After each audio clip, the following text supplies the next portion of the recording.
So how are you guys? This is the second part of the story, which is, what if Naruto awakened his mother in the Mindscape and taught himself? Before part 2 started, do like, share and subscribe to the channel and comment down your favorite part. Your one like and one subscribe motivate me to upload more fanfic like these for you all, so without any waste of time now let's start the fanfic. Part 2. Kurenai directed the genin to meet her at the gates in 2 hours. Naruto went to her apartment and packed for the mission. She was grateful that she knew sealing techniques. Her specialized storage seals made packing and unpacking easy. They also allowed her to categorize and segregate her supplies so that they were not all sealed into one large bin. She summoned and dismissed a shadow clone so that the long-term clone that was playing her original self would know what was happening. The clone had been active for 3 weeks. The final version of the seal her mother had made allowed for memories to be exchanged while sleeping. That way she would not get hammered by the memories all at once and she could keep updated on what her clone was doing. The clone usually posed as Naruto during the day except for when he trained with Kakashi's team. The clone would have to be sick on Wednesday. She arrived at the meeting place 15 minutes early. Hinata was already there. Sakura arrived 5 minutes later and Kurenai 5 minutes after that. Kurenai quizzed them on supplies while they waited. It was more a formality than anything, since Kurenai had already drilled them on appropriate supplies extensively. At the appointed time, a coach pulled up next to them. Akira stepped out of the coach and introduced the daimyo of Taki's daughter, Masami, and her governess, Rika. The driver of the coach was named Hideo. Masami requested that Hinata ride with her. Kurenai nodded her approval and Hinata climbed into the coach. Sakura complained lightly that Hinata got to ride. You would have been asked to ride if you were the heiress of a noble clan too, Sakura-chan, Tsunami snapped. She then paused as she realized that she herself qualified, even if nobody knew. She shook her head and said, I don't really envy Hinata-chan her spot on this mission. Why? Sakura asked with a sneer, too much of a tomboy. Tsunami laughed. That too. No, I was referring to the discomfort of riding in that death trap. Look at the wheels bounce in the ruts. Even with cushions, I don't imagine the coach ride is pleasant.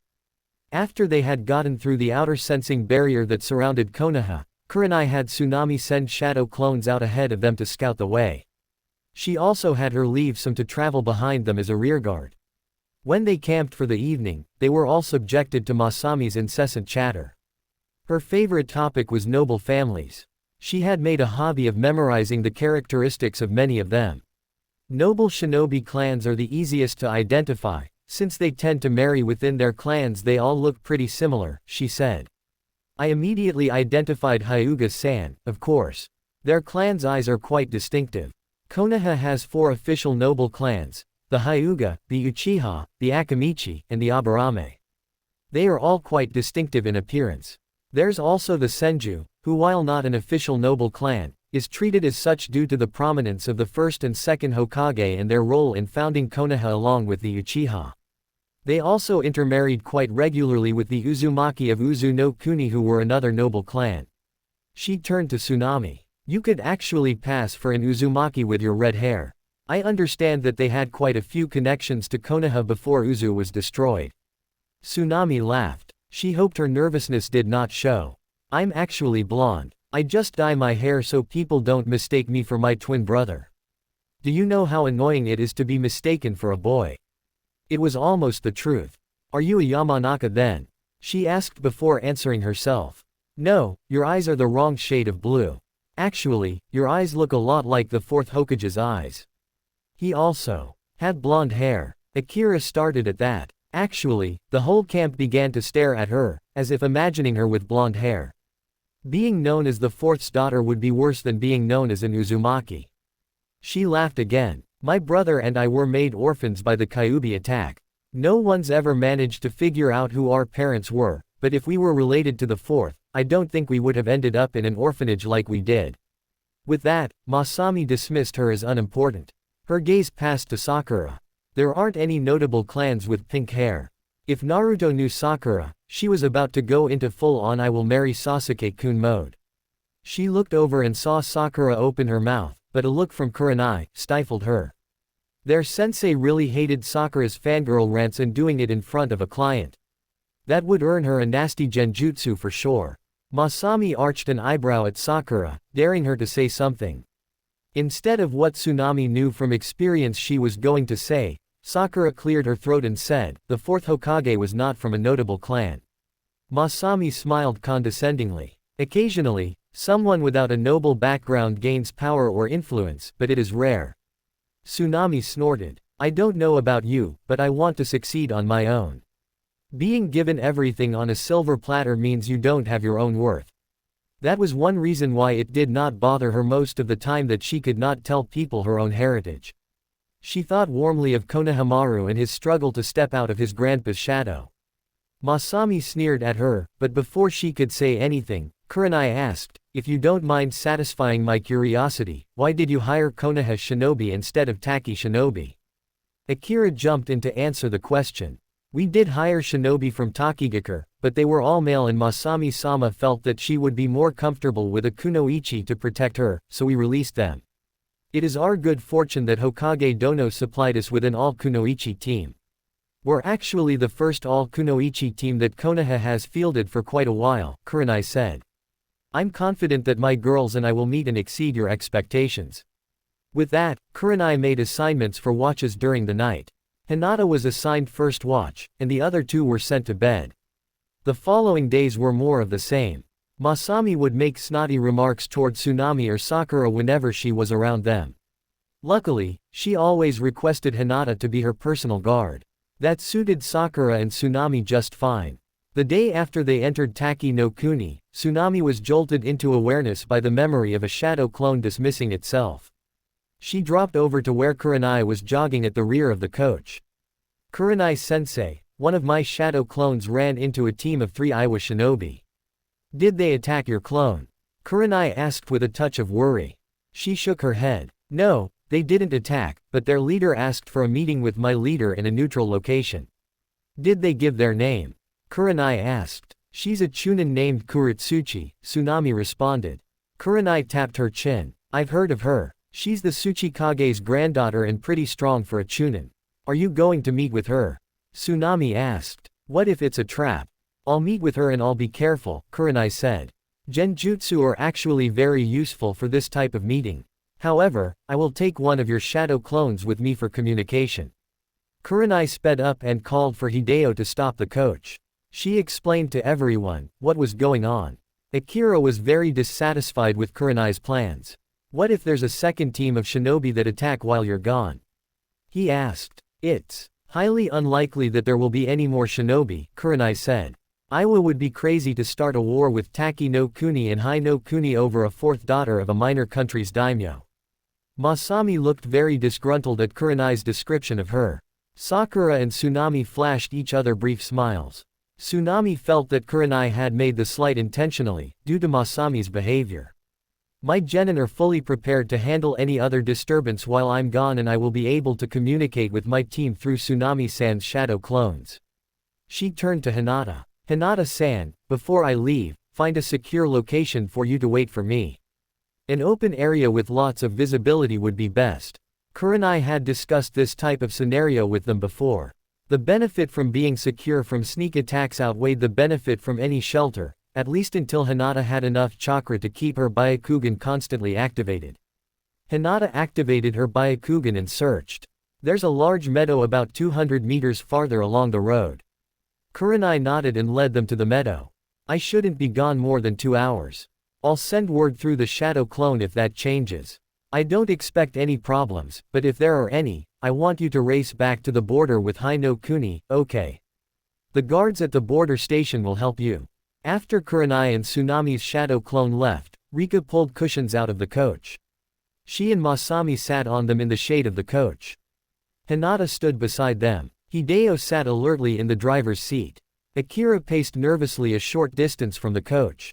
Tsunami and Sakura stood apart from the coach on either side so that they could see past the coach and so that between the 3 genin, who were arranged in a shallow triangle, they could see all the approaches.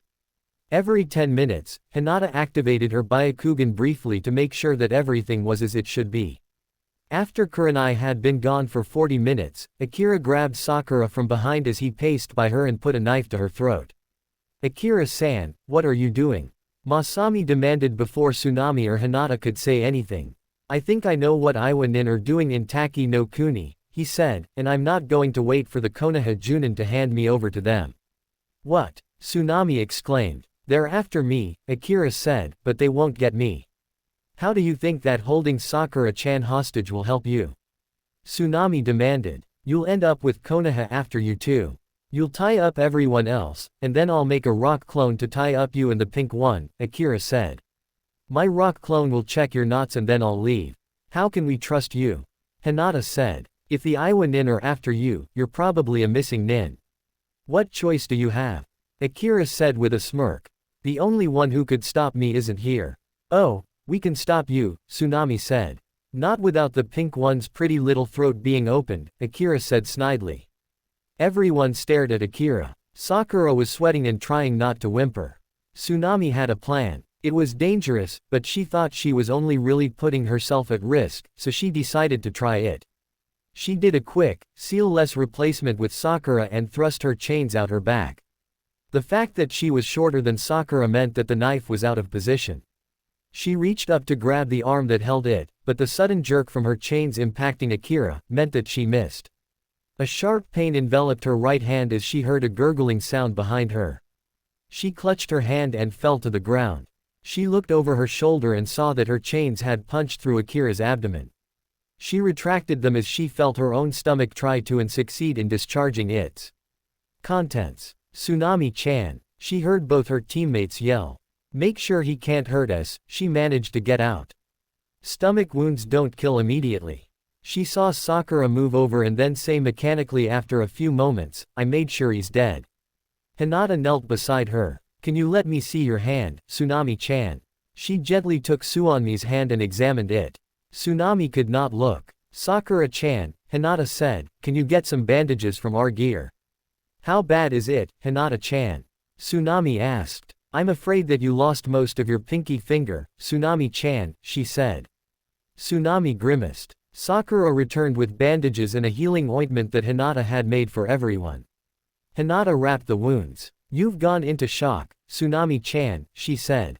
You should lay down and rest until Kurenai-sensei returns. I'm so sorry, Tsunami-chan, Sakura said. I should have been more alert. Masami and Rika huddled near the coach, facing away from Tsunami. 10 minutes later, Kurenai returned with the leader of the Iwa Nin.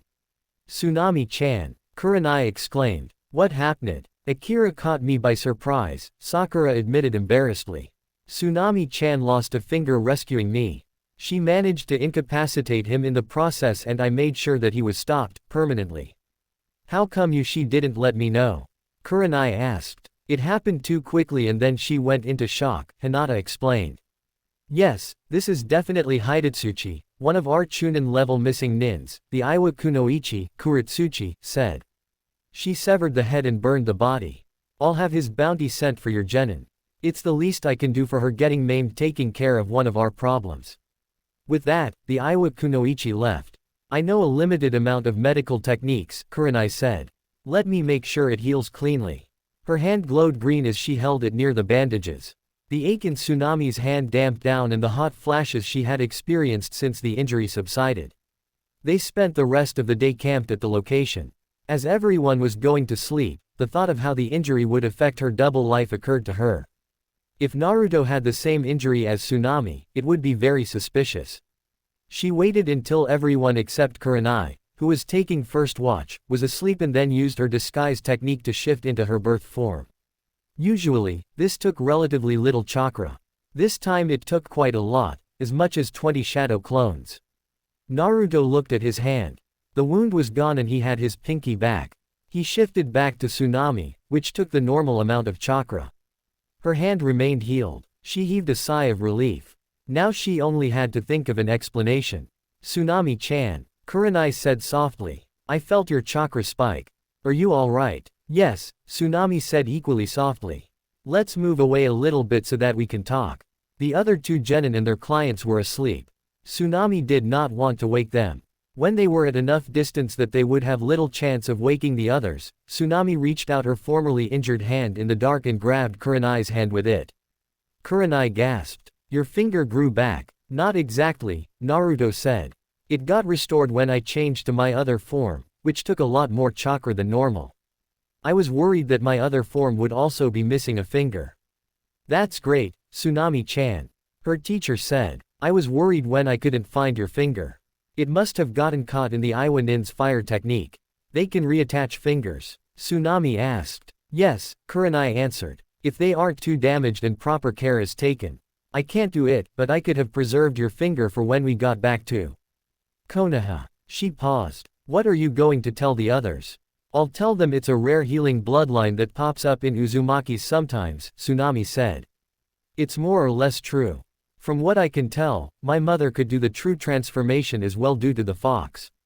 I expect that I'll pass on the fox to one of my descendants when I get too old, just like Mito Obasan did to Kachin.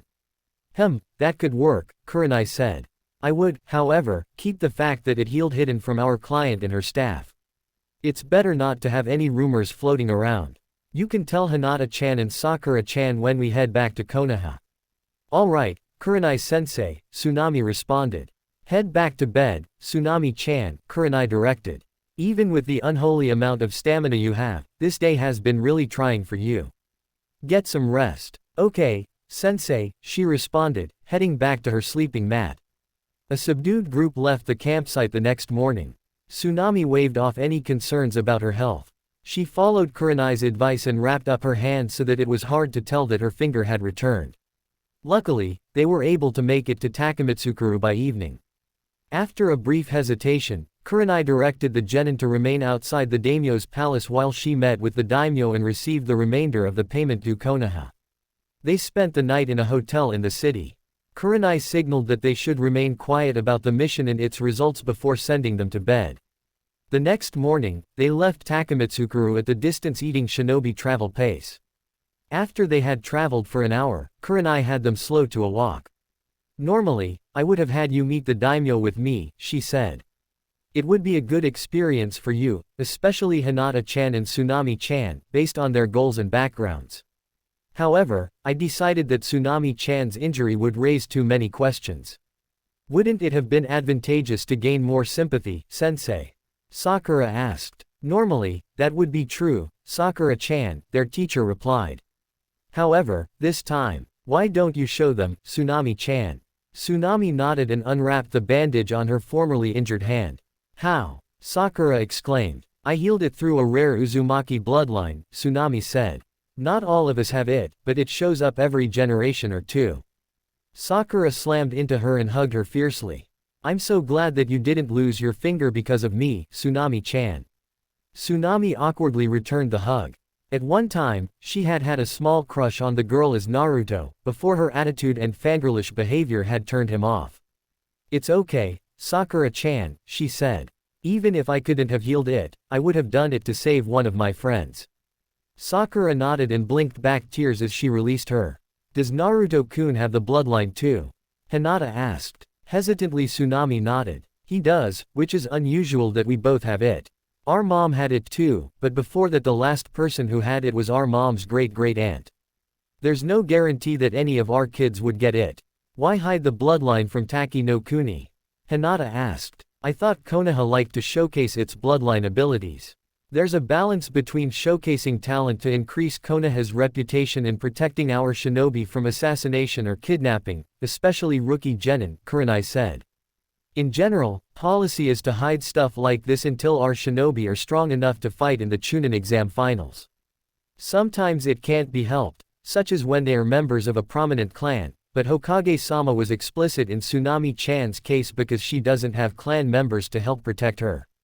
The rest of the journey passed without incident. When they arrived in Konoha, they all reported the mission to the Hokage. After the basic report was finished, Kurenai dismissed Hinata and Sakura so that they could discuss Tsunami's bloodline under a privacy seal.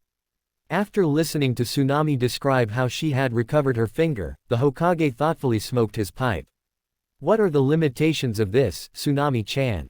Do you know? I think the only limitations are being aware enough to transform and having enough chakra, she replied. Do you think you could tap into the Kyuubi's chakra to do it?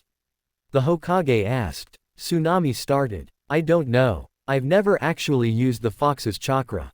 She glanced at Kurenai and decided to be circumspect. Her sensei did not know about her mom's presence in her seal. A feature of my seal kicked in when I was 5 and had enough chakra to support it. This feature buffers me from the Kyuubi's chakra and influence. This is why people like the Hyuga and the Aburame haven't twigged to the fact that I is Tsunami am a Jinchuriki. The only reason they know that I is Naruto am a Jinchuriki is that they knew me before the feature took effect.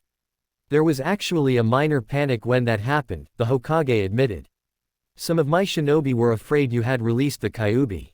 Huh, Tsunami said. I hadn't realized. We didn't want to alarm you, he replied. I had Jiraiya-kun check your seal while you were asleep. The Hokage dismissed them and Tsunami returned to her apartment after stopping by Ramen Ichiraku for her fix. Kurenai had given them 3 days off to recover from the mission. The next Wednesday, Naruto attended training with Kakashi's team.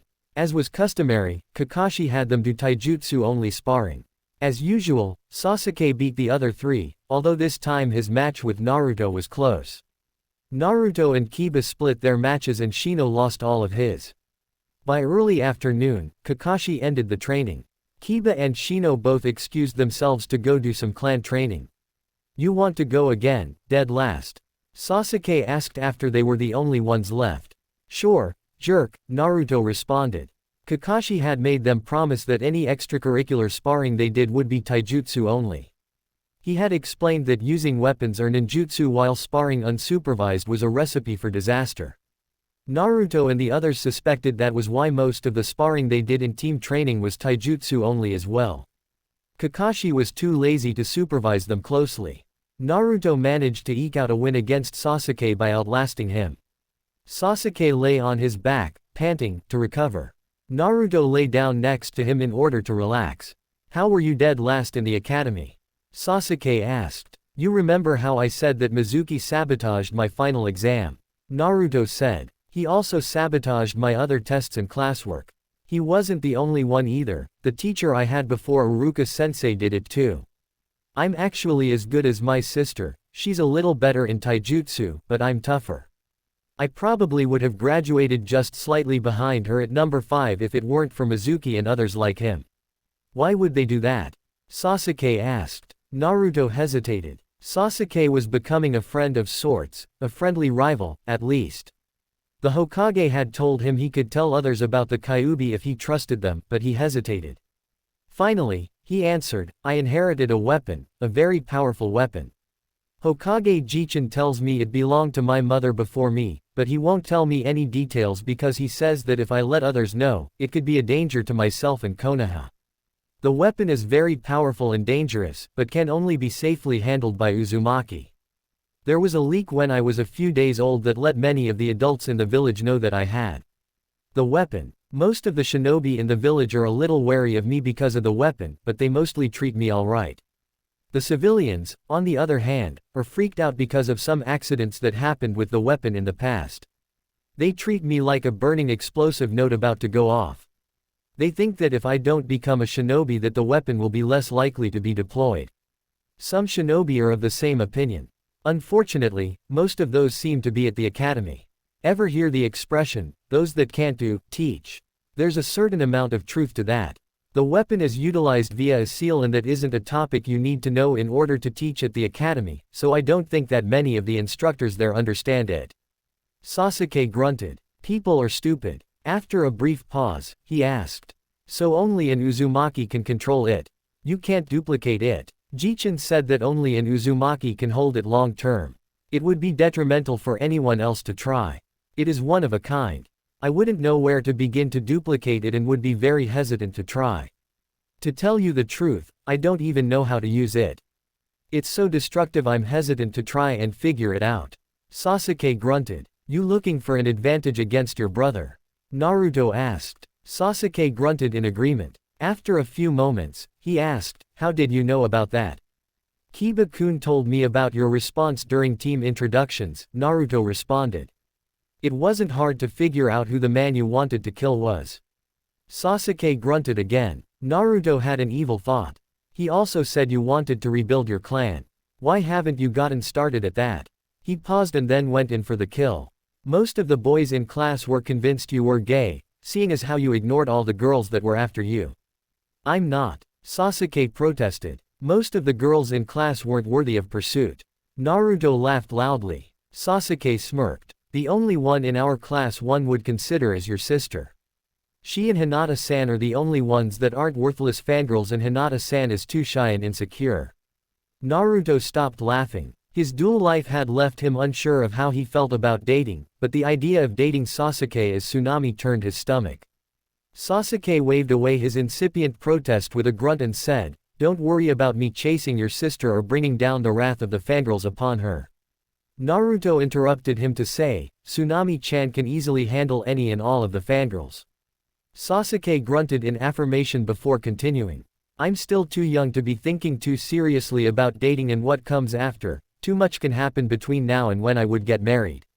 Besides, any girl I attach myself to is likely to become a target for Itachi." Naruto grunted in response. The day after training with Team Kakashi, Team Kurenai resumed their normal training mission schedule. After a week of D-rank missions, Kurenai said they were ready for their second C rank. Kakashi had taken his squad on their first C rank the previous day, so Tsunami did not even have to think of a way to get her as Naruto out of the next training with them. Their second C rank mission was to deliver a scroll to a Konoha outpost on the border between Kawa no Kuni and Hai no Kuni. The trip to the outpost was short, 2 days at a jog. At the end of the first day on the road after camp was set up, Sakura subjected the other 2 genin to another sermon on why Sasuke was so great. "Sakura-chan," Tsunami interrupted her, "did you know that my brother has become a friend of Sasuke-san?" "What?" Sakura exclaimed. "There's no way an idiot like your brother is friends with Sasuke-kun." "Sakura-chan," Tsunami snapped, irritated. With the way her friend always talked about her other half. Sakura chuckled nervously. "Sorry, Tsunami-chan. Your brother is just so irritating with his pranks and boasting." Tsunami huffed. "Anyway, Sasuke-san and my brother actually have a fair amount in common. They're both orphans with lonely childhoods who spend a lot of time training to cope. It's somewhat natural they would be friends. Naruto-kun has been training with Sasuke-san's team once a week by invitation of their sensei." "What?" Sakura exclaimed. "Why?" Kaksuhi-sensei said that Naruto-kun was originally supposed to be on his team until he was sabotaged into failing the original genin exam and decided to go into the reserves. Kakashi-sensei must have felt bad about it. "He was sabotaged. He's in the reserves?" Sakura asked, confused. "Yes," Tsunami answered, irritated. "You know he's about as good as I am. Did you really think he failed a legitimate test?" "But he was the dead last," Sakura said. "It wasn't just the final exam that was sabotaged." Tsunami snapped. With how smart Sakura was, her decided lack of observational skills was annoying. Sakura looked at her blankly. "You remember what we talked about when my whisker marks came out?" Tsunami asked. "Most of the village dislikes Naruto-kun because of that, and there are a substantial number that outright hate him. Mizuki-sensei and a few of the other teachers were like that." "That's idiotic," Sakura said. "Even if the Kyuubi wasn't dead and he was the Jinchuriki of the Kyuubi, treating him poorly because of that could have a serious backlash on the village." Tsunami froze up. She felt the blood drain from her face. "Wait," Sakura said. "He is. Is that what the marks are from?" She looked at Tsunami a little nervously. Tsunami supposed that defending a Jinchuriki in abstract was easier than doing it in person. Hinata was watching the two of them with even wider eyes than normal. Tsunami struggled to get control of herself after having one of her darkest secrets discovered by one of her friends. "Not exactly," she finally said. "Our mother was the Kyuubi's second Jinchuriki. That is why we have the marks."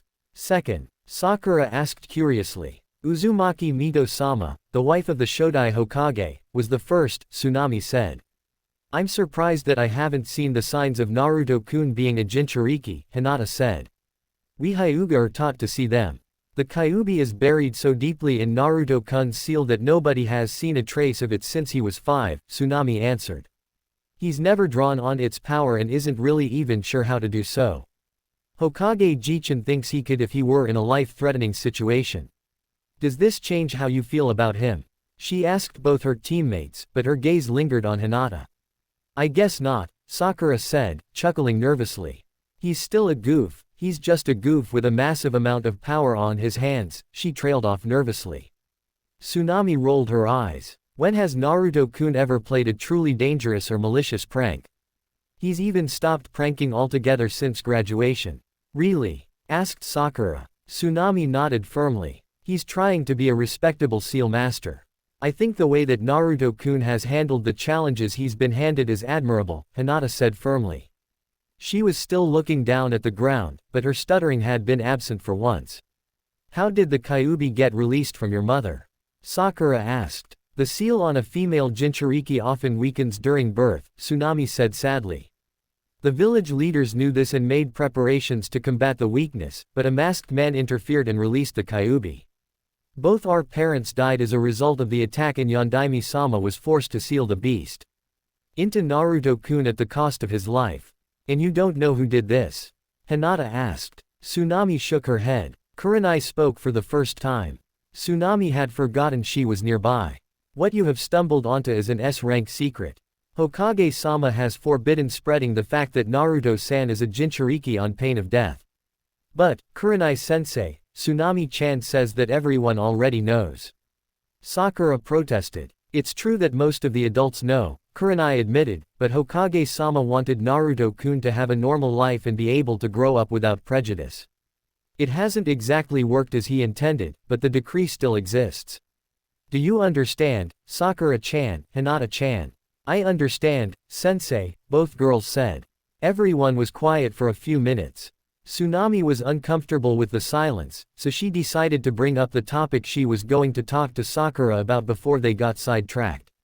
I was going to tell you, Sakura-chan, that Naruto-kun has talked to Sasuke-san a fair amount since graduation.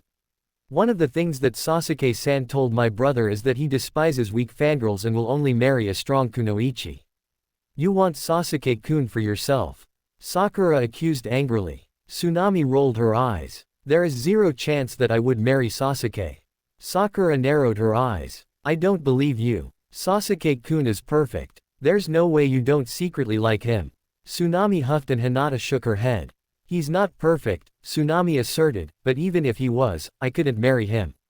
Why not? Sakura said suspiciously. Sunmai sighed. He's the last of the Uchiha and Naruto-kun and I are the last of the Uzumaki, as far as we know. Any husband I take would be required to marry into the Uzumaki clan and Sasuke-san would never be willing to do so. The reverse is true as well. She had thought about this a lot since Sasuke's last conversation with her as Naruto about girls. The other reason is that she had decided that she could not risk getting pregnant so that what happened to her mother could not happen to her. The decision left her with an odd pang of regret. Before the talk with Sasuke, she had purposely avoided thinking about sex since her mother had given her the talk when she turned 10. Now the thought of having sex as a girl filled her with a sense of vulnerability and disgust and, if she were honest with herself, a small amount of curiosity, but somehow the thought of not carrying a baby inside her left her strangely empty and lacking. Is that what happened to your father? Hinata asked. He married into the Uzumaki. Not exactly, Tsunami admitted. Circumstances did not allow him to take her name, but they had agreed that all of their children would be Uzumaki. Her parents' marriage was secret, so her father could not take the Uzumaki name publicly. While the Namikaze were not a shinobi clan, Namikaze Minato was a famous shinobi name. It was unlikely that her father would have changed his name even after the marriage was known. So Sasuke-kun wants a strong kunoichi as a wife? Sakura asked tentatively. Tsunami nodded. While I suppose he wouldn't go for an ugly woman, he finds strength more attractive than any civilian concept of beauty. I think you shouldn't worry about trying to impress him at this point in your life. But if you really can't leave it alone, the best thing you can do is train hard and become a superior kunoichi. Sakura nodded thoughtfully before a more comfortable silence than before enveloped the camp. The drop-off of the scroll at the outpost went off without a hitch. However, on the way back Tsunami and her team ran into a roadblock manned by 3 bandits. Tsunami's clones had warned them that they were there as well as the ones hiding in the forest. Kurenai had elected to spring their trap. One of them, probably the leader, held a sword. The other 2 carried spiked clubs. What do we have here? The bandit with the sword said.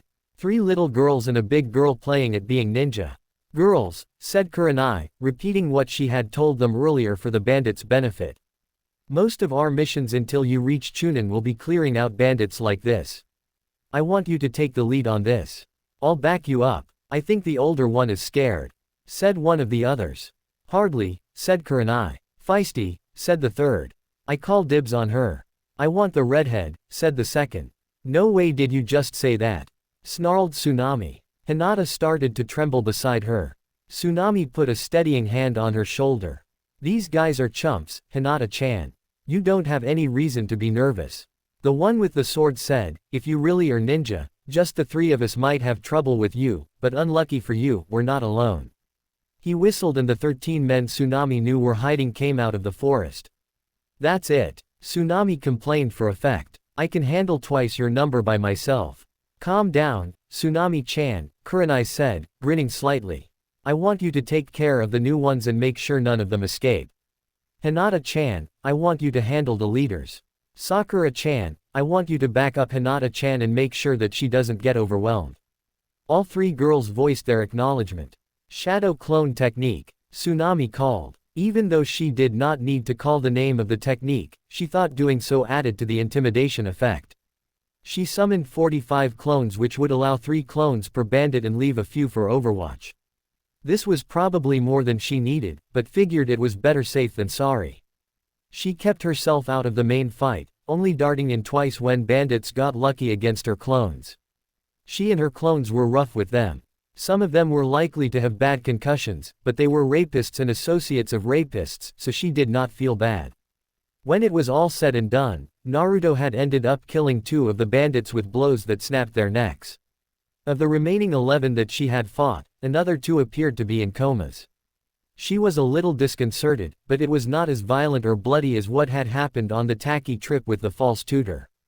Hinata had disabled 2 of hers, including the leader, using the gentle fist. Sakura had ended up killing the third with a kunai to the throat.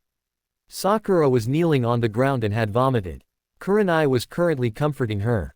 Several of the bandits were screaming or moaning in pain. Tsunami dug some paralyzation seals out of her supplies and applied them to all of the surviving bandits. When Sakura had recovered enough, Kurenai said, we need to find their camp and make sure there aren't any more of them. Hinata-chan, is it in range? Hinata activated her Byakugan. It's not, Kurenai-sensei. Kurenai nodded in acknowledgement. Tsunami-chan, send out 6 or 8 scouting clones in all directions. Have them use your sensing technique and move carefully enough that they won't be spotted first. Okay, sensei, Tsunami said. She wordlessly formed 8 shadow clones and sent them out. 15 minutes later she received the memories of a clone 2 kilometers to the northwest. Her mind's eye technique had told her that there were 3 bandits. The clone had snuck close enough to verify that it was definitely the bandit camp. There are 3 bandits at the camp. It's about 2 kilometers to the northwest, she relayed to her team. Kurenai had Tsunami leave shadow clone guards over their prisoners and the team went to the camp. As they approached, Kurenai said, Hinata-chan, can you verify 3 bandits? After activating her Dujutsu, Hinata said, yes, Kurenai-sensei, there are 3. 2 are sitting around a campfire and 1 is asleep in a tent. Tsunami-chan, Kurenai said, I want you to disable the one in the tent with a seal, if you can, while the rest of us confront the 2 that are awake. If he wakes up, handle him however you see fit. Okay, sensei, she replied. As Tsunami snuck around to the tent where she felt the bandit using her mind's eye, she heard Kurenai announce their presence. We are shinobi from Konohagakure no Sato and are exercising our treaty obligations with the daimyo of Hai no Kuni to arrest you for suspected banditry. Throw down your weapons and submit to a search of your camp. If evidence is found of banditry, you will be transported to the nearest magistrate to stand trial. If you resist, we are authorized and willing to exercise lethal force. We have already dispatched those who we believe to be your comrades in crime. One of the 2 called out something vulgar and Tsunami heard the sounds of a brief scuffle. The man in the tent was oblivious to it all and she slapped a paralyzation seal on him and activated it. A brief search of the camp confirmed that they were bandits who killed and raped and were likely involved in some occasional human trafficking. Tsunami sealed the evidence into storage seals and used shadow clones to create enough prisoner scrolls to transport the bandits. Kurenai admitted that the usual practice was to kill bandits, especially those caught in murder, rape, or human trafficking, but said that she did not think that the genin were ready to execute prisoners yet. They were a day late returning to Konoha, but not late enough to worry anyone, due to dealing with the bandits and dropping them off at the closest village. Tsunami suspected that they would receive a very speedy trial and execution as the village had not appeared to have the facilities to hold that many bandits. When Sakura had asked why they did not take them all to Konoha for trial, Kurenai explained that the nearest village was likely their primary victims and deserved to decide their fate. Naruto continued to train as Tsunami with her team, but most of his progress still occurred in his Mindscape, training under his mother. His main training focus was Fuinjutsu and the Chakra Seal manifestation technique. He was able to use Chakra Seal manifestation to create a simple seal with his palm or fingertips that lasted up to 2 minutes. Excellent work, son, his mother said as an explosive seal he had left on a post in their training meadow blew up after holding it for almost 2 minutes. Your work in Fuinjutsu has also advanced enough so that I can show you the seal for the adamantine sealing chains. Awesome, he shouted. His mother smiled indulgently at him. I want you to keep working on the Chakra Seal manifestation. Your next goals should be to be able to hold 5 seals active and to be able to manifest the chakra for them from your feet. Naruto groaned good-naturedly. She smirked. Just wait until you have to manifest them from the tips of your adamantine attacking chains. He groaned not so good-naturedly. Kurenai had given them a few days off to recover from the bandit encounter. After that it was more D ranks. When Tsunami started agitating for another C rank, Kurenai put her off. What? Tsunami complained. You know we can handle it, Kurenai-sensei. I was considering nominating you 3 for the Chunin exams, Kurenai said idly, but if you'd rather do C ranks instead. No way, sensei, Tsunami said. Bring on the Chunin exams. Right, girls. Do you think Sasuke-kun will be there? Sakura asked. Tsunami glared at her while Kurenai frowned. Sakura chuckled nervously. I didn't mean it like that. I would only take the exams if I thought I was ready, not just to see him. I was just curious is all. Do you really think we're ready, Kurenai-sensei? Hinata asked. I think you're ready to compete, Kurenai said. Very few pass on their first try and it is somewhat dangerous. However, I'm confident that you can handle the dangers and put in a good showing. The choice is up to each of you, but I will be nominating you so that if you want to do so, you can participate. The exams are good training and a good chance to see how you measure up to your peers. Thanks, sensei, Tsunami said. A few days later, Team 7 returned from their C-rank mission. Sasuke sought out Naruto to talk to him about it. Naruto's long-term shadow clone was able to make excuses to put it off until Naruto could talk to him in person. Say goodbye to your lucky wins in team spars, Naruto-san. Sasuke boasted, showing off red eyes with single tomos swirling around their shrunken pupils. Naruto smirked. Congrats on the Sharingan. You do realize that 90% of the spars Kakashi-sensei has is do taijutsu only, because he's too lazy to properly spot for us, right? He's just going to tell you to turn them off. Sasuke grunted. You don't know the half of it, he complained. Most of the time when you aren't there he has us doing only pointless team building exercises. So what has he actually taught you? Naruto asked curiously. Sasuke grunted again. Besides a little coaching in taijutsu and some communication skills, the first thing he taught us was tree walking, which he only taught us during our last mission because we were facing an A- rank missing nin. What? Really? Naruto exclaimed. Sasuke proceeded to tell him about their near-disastrous mission to Nami no Kuni to protect a bridge builder. After he was done, Naruto said, Man, you guys are lucky. That mission could have gone wrong in so many ways. Sasuke frowned. As much as I hate to admit it, that's true. At one point, I thought I was dying even though I had gained the Sharingan by that point. I even passed on my mission of vengeance to Kiba-san, only to find out later that the idiot mutt had succumbed moments after me. We were lucky that by that time Kakashi-sensei was about to finish off Zabuza or else he would have been in a rough spot. He turned to Naruto and said, if I ever do die on a mission, I want you to be the one to go after Itachi and kill him. Me? Naruto asked, shocked. Why me? What about Kiba-kun and Shino-kun? Because I know you'll never give up on your promise, Sasuke said seriously. You also understand what he did to me better than anyone else. Okay, Sasuke-kun, Naruto said. I promise I'll hunt down Itachi if you die, but I'll do it my way. Naruto smirked. Sasuke grunted. I wouldn't expect you to do things the normal way, dead last. 3 days before the Chunin exams were scheduled to begin at the end of team practice, Kurenai said, Girls, I want you to know that I'm proud of your progress. The day after tomorrow is the day of the official nominations for the Chunin exams. Why are the nominations so close to the day of the exams, sensei?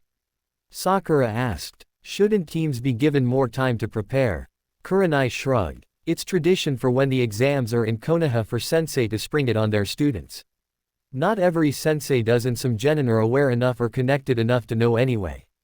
I, personally, think the tradition is silly and a little dangerous, but it started with Shodai-sama back when the exams were Konoha only. I, obviously, am not following the tradition. She looked at her students and said, I want you to take the next 2 days easy. You'll do better if you're relaxed and rested going into the exam than if you train up until the last minute. We'll meet briefly after the nomination meeting at 1 o'clock. If I'm late, don't worry about it, it will be because Hitaki-san passed a team this year. Why would that matter? Hinata asked. Hitaki Kakashi-san is late to nearly everything, Tsunami said. My brother trains with his team once a week at Kakashi-san's invitation. He's usually an hour late to those practices, and Kiba-san says that means he likes my brother because he's usually 2 or 3 hours late. He'd be late to a meeting with Hokage-sama and all those other Junin. Asked Sakura, scandalized. She paled and then exclaimed, and he's Sasuke-kun's sensei. He's probably the most talented Junin that Konoha currently has active, said Kurenai. That gives him some leeway. She shrugged again. Enough about Hitaki-san and his bad habits. Enjoy tomorrow. Do something fun and then spend the next morning thinking about whether you want to participate in the exams. If you decide not to, that's fine. Most genin don't participate the first time they're eligible. We're not most genin, Kurenai-sensei. Tsunami exclaimed. Kurenai excused herself. Tsunami prepared to say goodbye to her teammates. She was looking forward to spending some time as Naruto over the next couple of days. With training and missions, she felt she did not have enough time to spend as what she still thought of as her natural self. She did not really mind being Tsunami, especially since it allowed her to avoid most of the villagers' animosity and she did not have to worry about her career being sabotaged as much, but her thoughts were interrupted by Sakura saying, we should do something together tomorrow. Tsunami absently said, Kurenai-sensei asked us not to train until the exams. No, silly, Sakura said. We should do something fun together. Tsunami frowned. She found training fun. Even her relaxation plans for tomorrow involved reading some Fuinjutsu scrolls. Sakura snorted. I never thought I'd say this in a million years, Tsunami-chan, but you should be more like your brother sometimes. You're always so serious and you've gotten more and more serious in the 2 years I've known you. Tsunami was shocked. Was her Tsunami personality that different than her Naruto one? What Sakura did not know was that the Naruto that she was talking about was also a mask that she had used to get attention and push her limits. Sakura also did not know that Naruto acted a lot more professional when he was out in public now for the sake of his Fuinjutsu business. The only time he really pranked anyone or acted juvenile anymore was when Konohamaru tracked him down. Although she admitted that occasionally he placed himself so that the boy could find him on purpose. Who was the real Naruto? Did such a person exist? She decided that she was the most real when she was with her mother in her Mindscape. What did that say about her that she really only showed herself to a person that was not even really alive anymore? Shocking, I know, Sakura said with a smirk. Please don't tell him I said it. What do you say, Tsunami-chan, Hinata-chan? I'd like that, Sakura-chan, Hinata said quietly, pushing her fingers together. The shy girl did not stutter as much as she used to, unless the topic of Tsunami's brother came up, but she still exhibited a number of nervous habits. Tsunami realized that Hinata, as the failed heiress of the Hyuga, probably did not have any peers she could interact with as friends other than her teammates. While she somewhat dreaded whatever girly thing Sakura thought would be fun, she did want to spend some time with her friends and also did not want to take this chance away from Hinata. She decided to agree, but give herself an out. She even pushed down the temptation to send her long-term clone. Okay, Tsunami answered. I wanted to spend some time with my brother, but I'd like to spend some time with you girls too. When the girls met up the next morning, Sakura suggested that they go shopping for outfits. I don't need any new outfits, Tsunami protested. What I have suits me fine. You're such a tomboy, Tsunami-chan, Sakura said. I've only ever seen you wear shinobi-style clothes. Tsunami shrugged. It's not like I ever get invited to social events. My kunoichi clothes were fine for visiting you or Ino-chan. Don't you ever want to dress up or impress someone? Sakura asked. The redhead snorted. Who am I going to impress? Naruto-kun. Isn't there someone you want to catch the notice of? Sakura pressed. Aren't shinobi supposed to go unnoticed? Tsunami responded, confused. After a moment, she realized that Sakura was probing to see if she liked someone romantically. The truth was that the thought of becoming involved with a boy freaked her out and the thought of becoming involved with a girl as Tsunami confused her. Girls stayed away from Naruto and she was too proud to go after anyone that hated her male self blindly or gave into peer pressure that easily. That only left Hinata, whom she had already dismissed as a current option because of the likelihood of that earning her the caged bird seal and the fact that Kurenai would demand that she reveal her secret dual identity, and she was totally against that for now. Being that she was not quite 13, she was fine with avoiding romantic entanglements for now. Sakura, however, did not see it that way, so Tsunami always played dumb when Sakura tried to get her to spill about her non-existent romantic feelings. It helped that Tsunami actually was somewhat dense about the subject. Sakura rolled her eyes and grabbed Tsunami's hand. Come on, she said.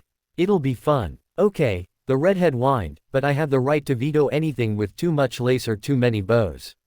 Hinata giggled as she followed her more outgoing teammates. To her surprise, Tsunami did have fun. She and Sakura ganged up on Hinata to convince the shy girl to try on something a little more fun than her normal conservative outfits. Then the other two had ganged up on Tsunami to get her to try on the frilliest, girliest dress they could find. Both girls let themselves be convinced. Hinata was easier than the stubborn Uzumaki. They finally did it by appealing to the redhead's pride with a bit of reverse psychology. Tsunami could tell that Hinata really wanted to try on the outfit they had picked out, but thought it would not be proper. Tsunami looked down at the pink monstrosity she was wearing. I can't believe you talked me into this. Part of the fun is wearing something you normally wouldn't, Sakura said. Oh, said Tsunami with a wide grin. I have the perfect thing for you to try on then. The pink-haired girl gulped. When I said that you should be more like your brother, Tsunami-chan, I didn't mean right now. Sakura-chan, she scolded. No backing out. She ran and found a bright orange tracksuit that she had seen earlier. It was not quite the same as she used to wear as a boy, but it was close. This is for all the times I bad-mouthed your brother, isn't it? Sakura said with a grimace. While he is partial to orange, most stores wouldn't sell him anything else, Tsunami said. She grinned. I could look for some spandex. Fine, Sakura said with a groan. You got me. After Sakura had changed, they all stood next to each other. I think Hinata-chan got off easy, Tsunami said. The dark-haired girl was wearing a form-flattering, but still modest, little black dress. Hinata's eyes widened and she started pressing her fingers together. Cut her some slack, Nami-chan, said Sakura. Tsunami raised an eyebrow. While they were friends, they had never been that informal. You don't mind, do you? Sakura asked. Tsunami had never much cared for formality. I don't mind, if I can call you Kura-chan. The two of them turned to look at Hinata. You can call me Nata-chan, she said shyly. Great, Tsunami said. We spend too much time together to be worried about full names. Sakura nodded in agreement. After that they tried on clothes that they each actually liked. Tsunami caught sight of a bored young man waiting for who she assumed was his girlfriend. She gave him a mental salute and commiseration. Participating was much more fun than just waiting around. After about an hour they bought some things to thank the store for allowing them to monopolize some of their dressing rooms for so long. They had ended up buying matching sundresses in red, green, and lavender. It was the first dress that Tsunami had ever owned, but she admitted that it looked good on her. Hinata was pretty nervous about hers, since it was so different than her normal wear. It'll be fine, Nata-chan, Sakura said. You don't have to wear it in public if you don't want to. After that, Tsunami insisted that they go look at some shinobi equipment stores. She took them to Higarashi's store first. The girls split up to do some browsing. After about 15 minutes, Sakura called out to her. When Tsunami went to where she was looking, she saw that she was looking at the Uzumaki Fuinjustu display. Hinata approached them too. Are these yours? Sakura asked. A couple of them might still be, the redhead said. We split the task of making them before graduation. Naruto-kun does them all now. He really is smarter than everyone gave him credit for, Sakura said. Told you, Tsunami said smugly. I always knew there was more to Naruto-kun, Hinata said quietly and then blushed when the other two looked at her. After they had browsed at a few more stores, including a Kunoichi specialty store, Tsunami said, I'm going to meet Naruto-kun at Ramen Ichiraku for lunch. You two are welcome to come with me. Sakura was subjected to puppy dog eyes from Hinata, begging her to come. The pink-haired girl rolled her eyes but acquiesced. Tsunami replaced herself with a hidden shadow clone as they approached the store and then used her special disguise technique to change to her birth form. He then switched with his long-term clone who was approaching. He formed and dispelled a clone so that his other clones would know what was going on. Since the exams were bound to last multiple days, he wanted some time as Naruto. He had done this for their last C rank since Kurenai had given them warning. The long-term clone then disguised into Tsunami and left to wait for an opportune time to switch with the Tsunami shadow clone that was with the others. Naruto walked up to the stand and greeted his sister and her teammates. The clone returned his greeting. Sakura greeted him far more pleasantly than she usually did his male self, although it still was not overly friendly. Hinata ducked her head bashfully. Old man, Naruto called. 2 miso ramen to start. Oi, Tyuki called back. How's my favorite customer? I thought I was your favorite customer, the Tsunami clone said with a pout. Sorry, Tsunami-chan, the ramen vendor said with a grin. You are a favorite, but you've only been coming here for 2 years. Did I hear my favorite pair of twins? Iyame said as she came out from the back. Hi, Iyame-ni-chan, Naruto and his clone said in unison. Sakura shuddered. I wish you wouldn't do that. I don't need to be reminded of how close in personality you two really are. But Kura-chan, the clone said, you said. Sakura clamped a hand over the clone's mouth and glared at her. You going to be good? She asked after a moment. The clone nodded and Sakura released her. What's going on? Naruto asked. Hinata pressed her fingers together and said with a slight stutter, since we didn't have to train or do missions today, Tsunami-chan's prankster personality has come out more than normal. Naruto grinned widely. The Tsunami clone joined him with her own grin. When both of them get going? Tyuki shuddered exaggeratedly. No, Sakura said firmly. The clone pouted. But, no, the pink-haired girl repeated. A small amount is fine, but when both of you get going. The Uzumaki twins smirked. The girls ordered and a few minutes later Ayame brought out their orders. As Naruto was finishing up, he heard Konohamaru shout, Boss. He turned and saw Konohamaru approach with his 2 friends. Boss. We've been looking for you for days. Naruto's long-term clone rarely left their apartment unless he was delivering seals, so this was not a surprise. What for? He asked. We want you to play ninja with us. The Hokage's grandson exclaimed. Sakura laughed mockingly. Even a reserve shinobi has better things to do than play ninja with a bunch of kids. Hey, boss, is she your girlfriend? Konohamaru asked with a too innocent expression on his face. Nah, Naruto said. She's my sister's teammate. Konohamaru wiped his forehead in mock relief. Phew, she's too vicious in her forehead. Too vicious. Sakura repeated, outraged. I'll show you too vicious. Kono-kun, run, Naruto commanded. Konohamaru squealed and took off with his friends and Sakura in hot pursuit. We better follow and make sure she doesn't do anything rash to him, Naruto said, slapping some money down on the bar. Hinata did likewise and Naruto figured that Sakura could pay Tsunami back later. His clone nodded and the 2 of them plus Hinata followed after the others at a jog. They caught up to see Asuna Shinobi holding Konohamaru by his shirt. Moegi and Udon were cowering behind Sakura. Brat, said the Sunanin. I'll teach you to watch where you're going. He was wearing a black outfit with his sand badge attached to a hood with cat ears. He was wearing purple kabuki makeup and had a large bandage-wrapped object on his back. "Let him go, Kankuro-kun," said his bored-looking companion. She had her blonde hair in 4 ponytails and had a large folded fan on her back. "He isn't worth the trouble. I'd listen to your obviously smarter companion, makeup boy," Naruto said. He could not stand bullies. "It's war paint, shrimp," Kankuro snarled. "What are you going to do about it? You don't even have a shinobi badge." He started to remove his bundle. "Really, Kankuro-kun?" the blonde said incredulously. "You're using that over this?" "Quiet, Tamari-chan," he said. "I hate nosy punks like him." "Then you're going to hate it even more when Anbu arrests you and kicks the rest of your delegation out of Konoha for picking a fight with the Hokage's 8-year-old grandson," Naruto said with a smirk, "but I'm sure that they will have forgotten about losing out on the Chunin exams before they even began by the time you finally get out of jail in a few years." Tamari whacked her companion in the back of the head. "Can you not be an idiot for once, Ototo-chan? How was I supposed to know?" he whined. "You need a reason not to beat up 8-year-olds.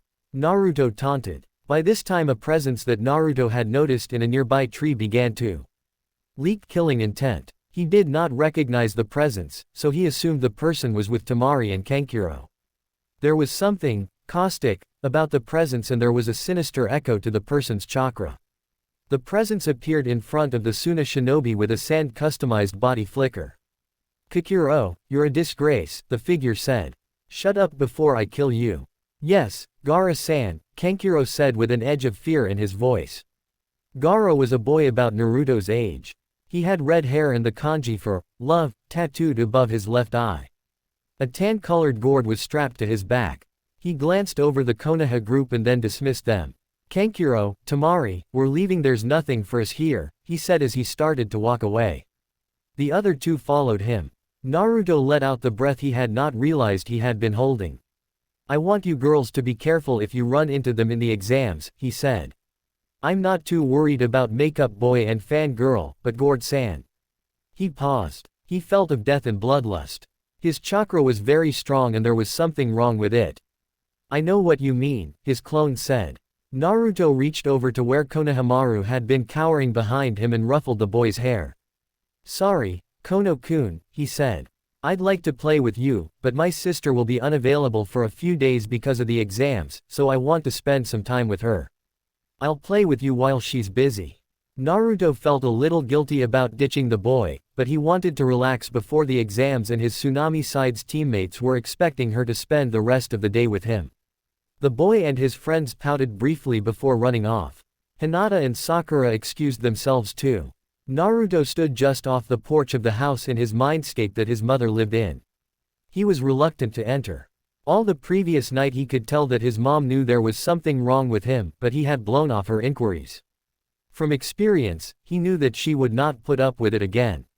He had hoped that he would make progress in figuring out what was bothering him, but, if anything, the day's events had solidified his worries. His mother appeared in the doorway. "Come in, sweetie, and tell me what's bothering you," she said in a kind, but no-nonsense manner. He sighed and followed her in. She gestured to a couch while she went into the kitchen. In hardly any time, she returned with tea. One advantage of his mindscape was that they could summon anything, including food and drink. The food and drink did not actually do anything for them. His mom did not actually need to eat, but it was comforting at times, and it did taste good. He sipped his tea before blurting out, "Mom, who's the real Naruto?" She sighed and asked, "Is this about you acting differently when you're posing as Tsunami?" He gawked at her. "You knew." "Not exactly," she said. "I knew that you wore a mask at the academy and in the village. I also feared that when you started posing as Tsunami, that you would develop a different mask for her, since the point was that you wanted to be treated differently. If you recall, the whole disguise made me nervous." He frowned. "It's not just Tsunami. Even when I'm out and about in the village in my birth form, I act differently now than when I was in the academy, and I act differently with Konohamaru-kun than I do with Old Man Hokage or the shinobi supply stores." "That's natural, Naruto, to a certain extent," she said. "Everyone acts differently among friends or family than they do with professional contacts. Most people also act differently around their friends than they do their family. I felt like I only really act like my true self here, Naruto said. That's because you're keeping secrets from everyone, his mom explained. That's not true, he protested. The old man and Kurenai-sensei know. Are they your friends or peers? Kushina asked. No, they're not, he admitted. You should consider telling a friend or two, she said. I can't, he protested. Hinata-chan still likes male me. It would make things super awkward. Sakura-chan would murder me. He shuddered. She would think I did it to spy on her like a pervert. What about other friends? She asked. Sasuke-kun, surprisingly, might be okay with it, but I find it hard to relate to him in anything other than training. I don't think talking to him about it would help much, same with Shino-kun. Kiba-kun, just no. I've heard him talking about female me in a way that made me feel unclean. I've had no real contact with Ino-chan, Choji-kun, or Shikamaru-kun since we graduated. Konohamaru-kun is too young. You know that the longer you go on without telling your teammates, the worse it will be if they take it badly. He sighed. I know that intellectually, but every time I think about telling them I get physically ill. I can almost taste their scorn and loathing. His mom wrapped him in a hug. Oh, sweetie, if they're true friends, you'll get through it. But what if they aren't? He asked quietly. I think I'd prefer having fickle friends to no friends. He squeezed his mother and let her comfort him. Tsunami brought 4 armbands to the team meeting the next day. They each had a special seal on the inside. After Kurenai had handed out the forms for the exams, Tsunami handed out the armbands. What are these for, Tsunami-chan? Kurenai asked. When you taught us tap code a month ago, I thought I could make a set of seals that would allow us to use it in more circumstances, Tsunami responded. Tap code was designed to be used at night or in the dark when speaking was contraindicated. A series of long and short presses on the back of the hand or neck corresponded to hiragana, which could be strung together to make words or phrases. None of the genin were very fast at it yet, using or interpreting it, but the seals should make it a lot more useful since you did not have to be right next to a person to use it and it would send the message to the whole team. You focus chakra into the seal and all the other armbands receive the signal, she continued. At first I think we'll need to use fingers to use the seals, but eventually we should be able to focus the chakra through wherever the seal is touching our skin. This is a very clever idea, Tsunami-chan, their sensei said. Did you prepare it for the exam? The redhead nodded. I thought it would be a good place to use them. Obviously, you won't be needing yours yet, sensei. But since it was already made, I thought I'd give it to you. Thank you, Tsunami-chan, Kurenai said. Hinata and Sakura also expressed their thanks. Kurenai told them the location they needed to bring the forms to in the academy building and then left after wishing them luck. Look, Tsunami said. I know we can't make a lot of plans since we don't know what the exam involves, but I thought we could go over general strategies. You're both coming, right? The other 2 girls nodded, Sakura firmly and Hinata shyly. I think we should try and keep a low profile, at least to start off, Tsunami said. As an all-kunoichi team we'll be attracting a lot of attention anyway. We don't need other teams ganging up on us or thinking we're an easy target. Wouldn't it be better if they underestimated us? Sakura asked. Yes, Tsunami said, but not too much. If they all target us, we'll eventually get worn out, even if we're one of the stronger teams. Ah, that makes sense, the pink-haired girl responded. This means, you should avoid fawning over Sasuke-san or fighting with Ino-chan, Sakura-chan, Tsunami said. But I've hardly seen him since graduation, Sakura whined. You'll make a better impression on him if you take the exams seriously, Sakura-chan, Tsunami said. When she looked dubious, the redhead added, look, your current approach hasn't succeeded in interesting him. Try something new. Besides, this will help your career as a kunoichi, which you said you wanted to do regardless of Sasuke-san. Okay, Sakura agreed reluctantly, but you'd better be right about this, Tsunami-chan. Tsunami sighed. How did she become the responsible one? Before they separated, they tested how tap code worked with the armbands and decided on some protocols to make it work better. The 3 girls met at their normal meeting place with plenty of time to make it to the academy before the first part of the exam started. Tsunami was excited, Sakura was nervously excited, and Hinata was nervously optimistic. In the months that they had been a team, Sakura had matured a bit and stopped assuming that she was a great shinobi just because she had been one of the best academy students and started working harder. Hinata had become more confident and aggressive, but was still shy. When they got to the academy building, Tsunami thought of trying to get in a different way, but decided that doing so would likely attract attention they were trying to avoid. She led her teammates through the main entrance. They were supposed to go to room 301, so they headed up the stairs. The door that led to the third floor was locked, and barred according to Hinata's Byakugan, so they exited the stairwell at the second floor. To her mild surprise, there was a group of shinobi gathered around the door to one of the classrooms. The room number on the door read 301 despite being only on the second floor. Two shinobi were preventing the others from entering and denigrating the other candidates. Genjutsu? She asked quietly. Hinata flickered on her Byakugan and replied, yes. Let's get past them without making any waves, Tsunami said. They edged around the crowd as unobtrusively as they could. One of the bullies made eye contact with her, but did not call attention to them. The other stairwell was blocked going down, but open going up. On the third floor they found Kurenai waiting for them. Tsunami supposed that there was a monitoring seal somewhere that allowed her to know they were there, since no other sensei were present. She smiled at them. I'm glad to see that you are here together. This test is only for full teams. If one of you had decided not to come, I would be required to turn you away. Stick together and help each other out and I know you'll do well. Thanks, Kurenai-sensei, Tsunami said. Her teammates also acknowledged their sensei's words. Inside the real room 301 was a small table with two proctors sitting at it. They exchanged their enrollment forms for seat numbers. A glance at the arrangements showed that their assigned seats were not close to each other. While they were not the very first ones there, they were among the first. Rather than go to their seats they elected to remain near the back and talk, or rather Sakura chattered at the other two. While Tsunami knew it would be best to take their seats to avoid attention, she could tell her teammates were nervous and allowed them to remain together. Chunin hopefuls filtered into the room. Most of them took their seats after checking in, but groups also gathered. The first people that they recognized were Ino, Shikamaru, and Choji's team. Ino waved at them, before settling in to watch the door like a hawk. Shikamaru rolled his eyes before slouching against a nearby wall. Choji joined him. Others filtered into the room. 5 minutes later the whole room's attention was caught by a squeal. Tsunami looked over and saw Ino hanging on a scowling Sasuke's back.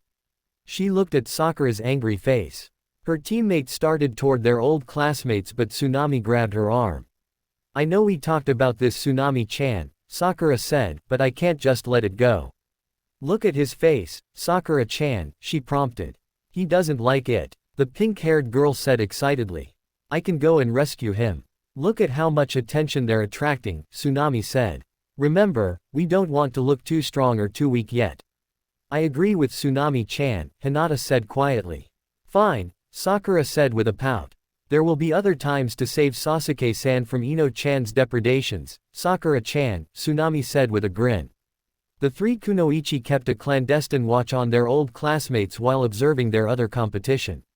Not long after Sasuke's team entered, Tsunami felt a small amount of killing intent.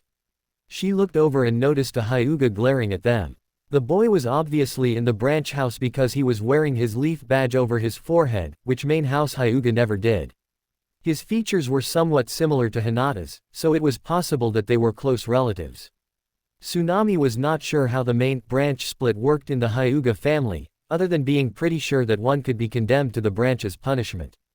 The Hyuga boy was accompanied by a boy in a truly garish tight, green jumpsuit with orange leg warmers and a girl with her hair in buns wearing a pink sleeveless blouse and navy pants. What's his problem? Tsunami asked. Neji Nisan is very talented, said Hinata sadly, perhaps the most talented Hyuga in generations, but he is in the branch house. He finds the situation hard to bear. He's your brother, Sakura exclaimed quietly. He's my first cousin, Hinata answered. Our fathers were twin brothers. I've always thought of him as my brother, especially after his father died, but he's grown quite distant over the years. Distant did not seem to cover it to Tsunami. She wanted to ask why her cousin was in the branch house, but now did not seem to be a good time to ask about Hyuga clan policies and politics. Tsunami noticed when an older silver-haired Konoha genin with glasses joined the other rookies and started showing them some cards. After a few minutes, 3 genin with musical notes on their shinobi badge ran up to them. They were the typical 2-boy, 1-girl team. One of them with a bulky metal object on his forearm swung at the older genin. He was stouter and covered in bandages. He missed, but the Konoha genin toppled over, dazed. A small amount of blood leaked from his nose and his broken glasses hung off his face. "Put this on your cards, 4 eyes," the assaulting genin roared. "The shinobi from Otogakure will definitely become Chunin." A cloud of smoke filled the front of the room. When the smoke dissipated, it revealed several Konoha shinobi. In the center was a man wearing a dark trench coat and a blue kerchief over his head with the leaf badge attached to it. He had 2 long scars running across his face. "Stand down, Oto genin," he growled. "Any fighting without authorization from me is grounds for being sent home in disgrace on the grounds of gross stupidity." "Sorry, sir," the attacking Oto genin said. "This is our first time and we let the excitement get to us." "Sorry doesn't cut it, maggot," the lead proctor said. "One more mistake and you're gone. All of you get to your places. My name is Morino Ibiki, Tokubetsu Junin of Konoha, and for the duration of this test, I own you." The fact that the Oto genin had attacked a fellow Konoha nin made Tsunami angry. She palmed one of her seals from her holster and slapped it on the underside of a desk as she passed. She activated a seal on her collar and said quietly, "What a bunch of morons. You'd have to be an idiot to attack a shinobi in their own village while surrounded by their comrades. Morino-san must think their stupidity will make a good object lesson for him to let people so incompetent through." The seal on the desk broadcasted her words, disguising them as a deep, masculine voice. The seal spoke by vibrating the air over an area, making it hard to pinpoint exactly where the voice came from. It was loud enough that the whole room heard it. To her delight, one of the Oto nin, the skinny one with spiky hair, screamed, "Which of you tree huggers said that? Whoever did is dead. Get that moron and his team out of here," growled Ibiki. Proctors in Chunin vests surrounded the Oto nin, grabbing their arms. The loudmouth was spluttering in protest. The Oto kunoichi was pale as a ghost. The bandaged one grimaced. "You can't do this," the loudmouth said. "Our leader will." "Quiet, Zaku," the apparent leader said. "I protest Oto's only team being ejected before the exam even begins. You should have thought of that before you agreed to come with someone as unprofessional as your buddy," Ibiki said. "My other teammate and I would be willing to compete as a short-handed team," he said. Ibiki shook his head. "The rules are quite clear. Only full teams are allowed to compete for the first 2 stages of the exam, but more importantly, you've managed to irritate me. Maggots who irritate me don't last very long. What about the punk who triggered this?" The Oto nin growled. "Is Konoha going to show favoritism?" Ibiki smiled. It was not a pleasant expression. "If you can pick out the offender, I'll kick him and his team out too. If you can't, well, let's just say he was right in his assessment and we'll allow him to stay." The Oto shinobi frowned, but nodded. He pointed to an older Konoha genin not far from the desk with the seal. "Are you the one who spoke out of turn?" Ibiki asked the accused. "No, sir. I'm not," he answered. The voice was clearly different than the one that had triggered Zaku's blow-up. The scar-faced man arched an eyebrow at the Oto nin. "He's disguising his voice," the Oto shinobi said. "If you can't prove that he is in the next few seconds," Ibiki said, "we're done with this. I've already given you more time than you deserve." The Oto ninja remained silent. "Get them out of here," Ibiki growled. "And there better be no more disruptions from the supplicants." As they were leaving, Tsunami saw the Oto kunoichi whispering frantically with the proctor escorting her away, but she was much too far away to tell what she was saying. Those genin who were still standing found their seats and Ibiki explained the rules. You started with 10 points. Each wrong answer cost a point. If you were caught cheating, it cost 2 points. Anyone with 0 points was kicked out with their teammates. One question would be asked orally near the end of the exam. It looked like a few people wanted to protest, but Ibiki stared them into silence. At the signal, Tsunami turned over her exam. The questions looked to be much harder than what a genin or even chunin would be expected to know. She mentally laughed. They looked to be as hard as the questions that she had been tested with on Naruto's Genjutsu Academy tests. She wondered if this was where Mizuki had gotten the questions. She could answer one or two of the questions at best, and that was only because of the extra tutoring that her mom gave her in her Mindscape. After thinking about it for a few moments, she realized that the test, with its odd scoring system, was designed to see if they could cheat without getting caught. She sent her teammates over their tap code armbands, signaling that she was the one sending. Test too hard. Odd scoring. Want us cheat. Byakugan. Over. Sakura responded. Hard, but can't answer. Over. Hi, Hinata sent. To answer questions too fast. Plants. Over. She sent. Nada gives answers. Kura checks. Over. Copy. Hi. Copy. Out. Hinata sent the answers to the questions via tap code. Sakura signaled that the answers that Hinata gave were correct. The process was slow, since they were not that fast with tap code, but they still had more than enough time to finish before time was up. After Sakura stopped writing and was about to turn her sheet over, she jerked oddly. Tsunami noticed that Ino was slumped over in her seat. Tsunami recognized the mind-body switch in action. She also noted some other cheating, some more subtle than others. It was hard to know what the proctors thought was acceptable and what was not, because they only called out people that had been caught enough times to fail. Time's up, maggots, Ibiki growled. Put down your pencils. He waited while all those still working did. He explained the extra rules for the last question. He explained that they could opt out of the last question, failing the exam, or they could take it and risk the special consequence for the question, being permanently banned from participating in the Chunin exams if you missed it. There were loud protests at this that were quickly quenched. He explained that all of the Cajun village leaders had authorized the punishment, if he felt it were needed, and that the Odo shinobi had irritated him enough to implement it. 2 candidates immediately gave up. Hi, her teammate sent over the armbands. Plants leaving first. Out. The fact that there was no matching teammate or teammates only confirmed that to Tsunami. Tension filled the room and others followed the plants out. The teammates of the quitters were also forced to leave. The whole thing was fishy to her. She knew old man Hokage better than most and knew that he would never agree to the punishment. He was all about second chances where possible. He certainly would not delegate that authority to a Tokubetsu Junin. She also did not see foreign leaders giving that authority to a Konoha nin. There was too much chance for abuse. She looked over and saw her teammates wavering.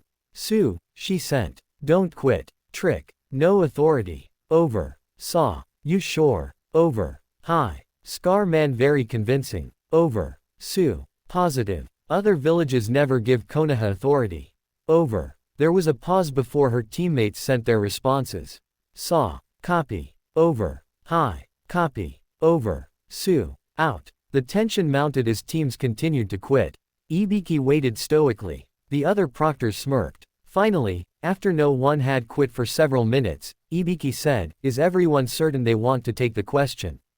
This is the last chance to save your career." When no one else quit, he said, "Very well. You all pass." The room exploded into shouts and yells, some happy and some angry. Ibiki silenced them and then explained the purposes of the test, to see if they could be sneaky and to test their determination. He told them of the risks they had to be able to take as shinobi and especially Chunin. He took off his kerchief and showed them the disturbing scars that he had accumulated as a shinobi. As he was readying his kerchief, one of the windows shattered and a bundle crashed into the opposite wall.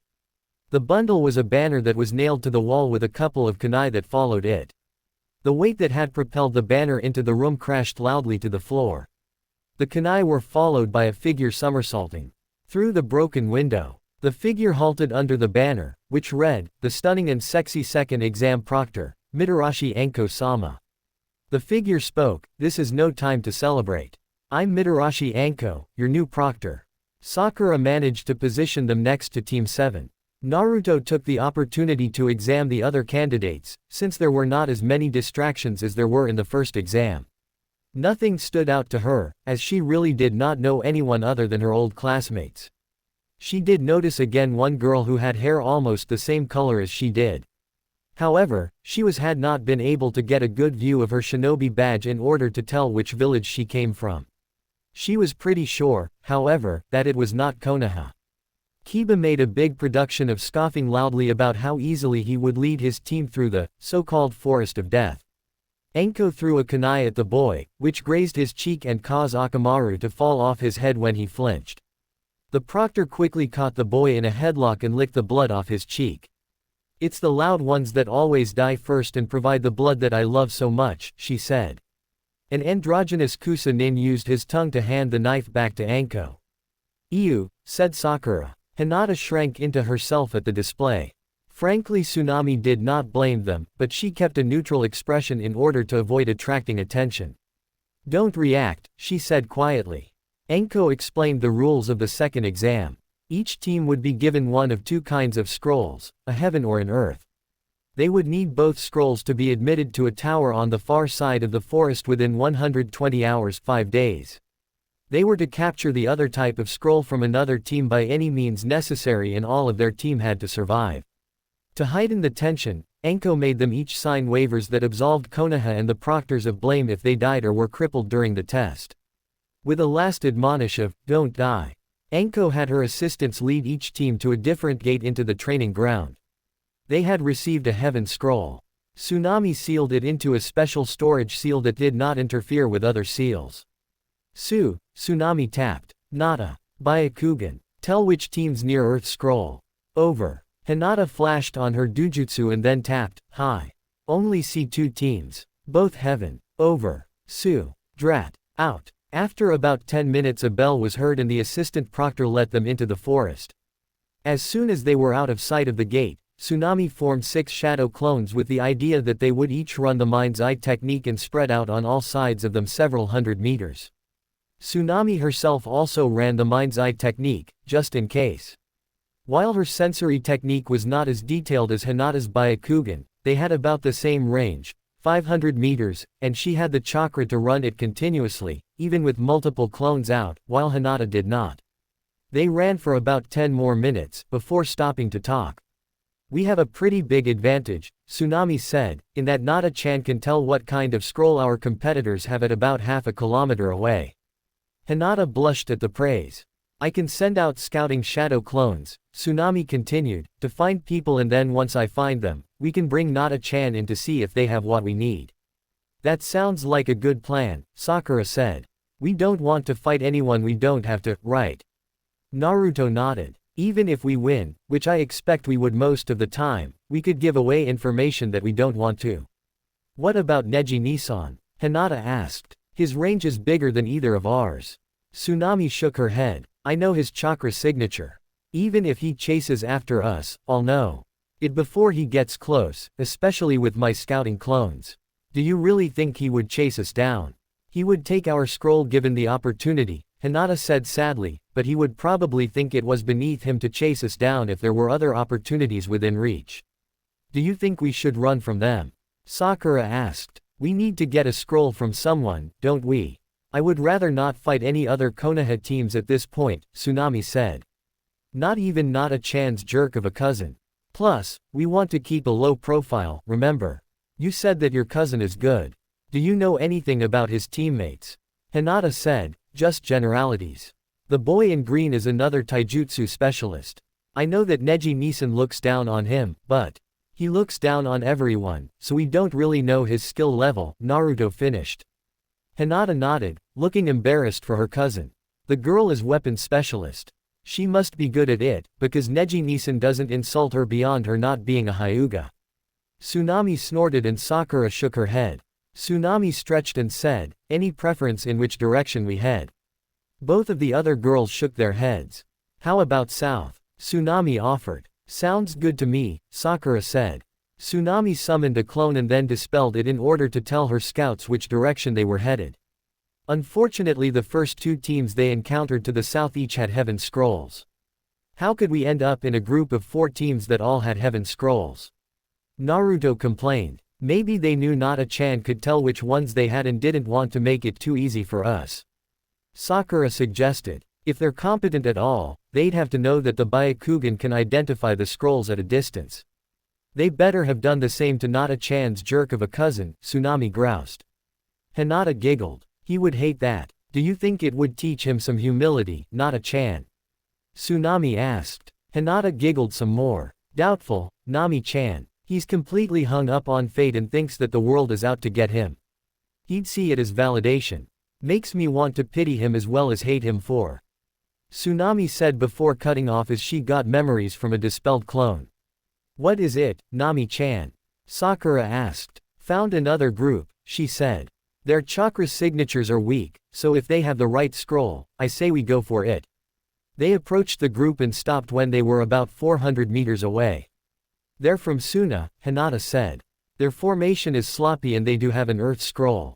The bigger of the boys is carrying it. Can you tell if they're specialized? Sakura asked. The most famous tactics Suna uses revolve around wind manipulation using fans, puppets, and cloth manipulation. They each have non-folding Tessin iron war fan on their backs, but they don't have the chakra reserves to be able to pull off many elemental manipulation techniques, if any, Hinata answered. So they're beginner, or wannabe, wind users, Naruto said. I'd watch out for wind chakra coating their Tessin, but probably not too many long-range techniques, Sakura said. She hesitated. Suna is our closest ally. We should refrain from killing them, right? Hinata coughed delicately. The alliance exists only because Suna hasn't figured out a way to gracefully exit it. But I agree, I see no reason to kill them. The fight could not even really be called a fight. Hinata and Tsunami each ambushed one of the boys while 3 of Tsunami's clones took on the girl, and Sakura and more of Tsunami's clones stood overwatch to make sure none of them would escape. All 3 Suna nin went down with barely any sound.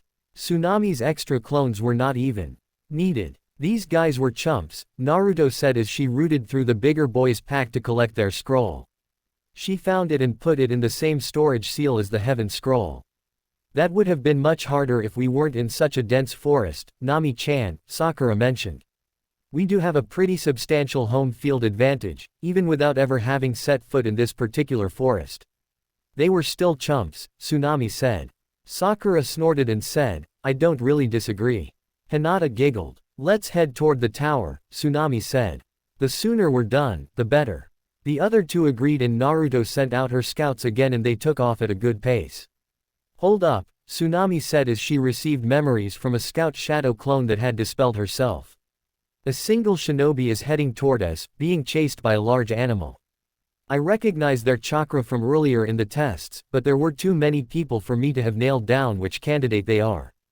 They have a lot for a genin, almost as much as Kurenai-sensei, but it's untrained and passive feeling. Are they going to miss us? Sakura asked. Tsunami shook her head. No, they were headed right for us.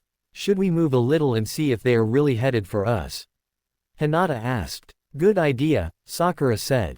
Tsunami made more clones that headed off in the direction of the unknown shinobi. The 3 of them switched directions and kept moving. A minute later, Tsunami said, they've switched directions to follow us. Their chakra is starting to feel panicked and desperate. You should be able to see them now, Nata-chan. Hinata activated her eyes. It's the red-headed Kunoichi from Kusa, she said. She's being chased by a large bear. She doesn't have a scroll on her.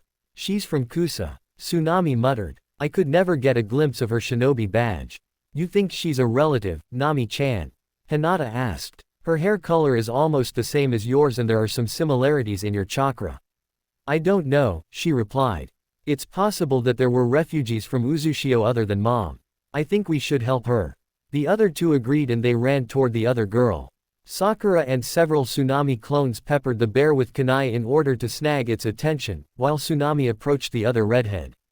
The boar roared in anger and charged Sakura. Before it had covered half the distance, Hinata dropped out of the trees and fried its brain with a gentle fist palm strike. The bear collapsed with a thud.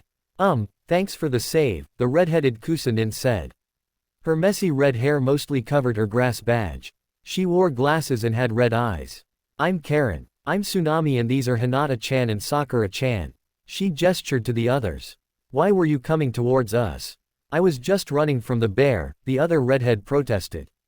I could tell that you changed direction when we did, Tsunami pointed out sternly. You're a censor too, Karen said fingering her hair. Tsunami nodded, figuring she could give away a little if it helped to confirm the girl was an Uzumaki. Hinata-chan too, but you knew that already if you know anything about the clans of Konoha.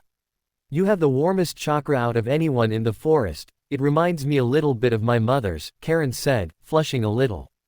I was just glad that you were close. What happened to your teammates?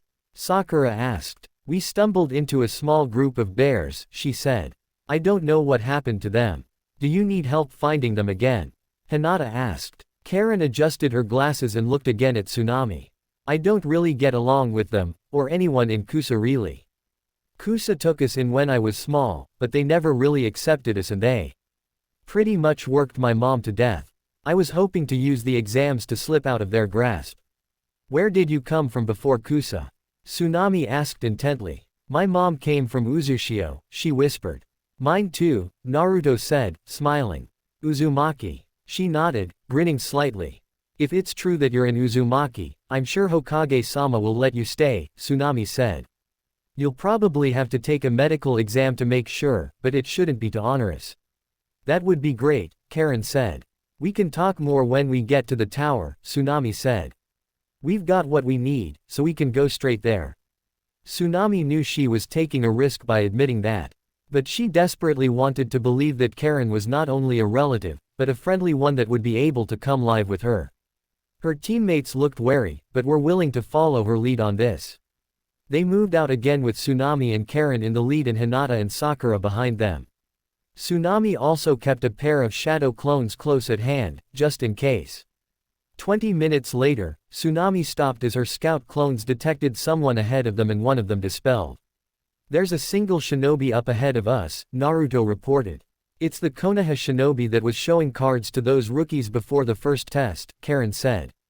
You can tell? Tsunami asked, surprised. I'm a very good sensor, Karen commented smugly. My range covers the entire training ground and all of Konoha. He distinguished himself enough for me to remember what he felt like. Can you tell anything else about him, Karen-san? Sakura asked. His chakra feels cold and patient.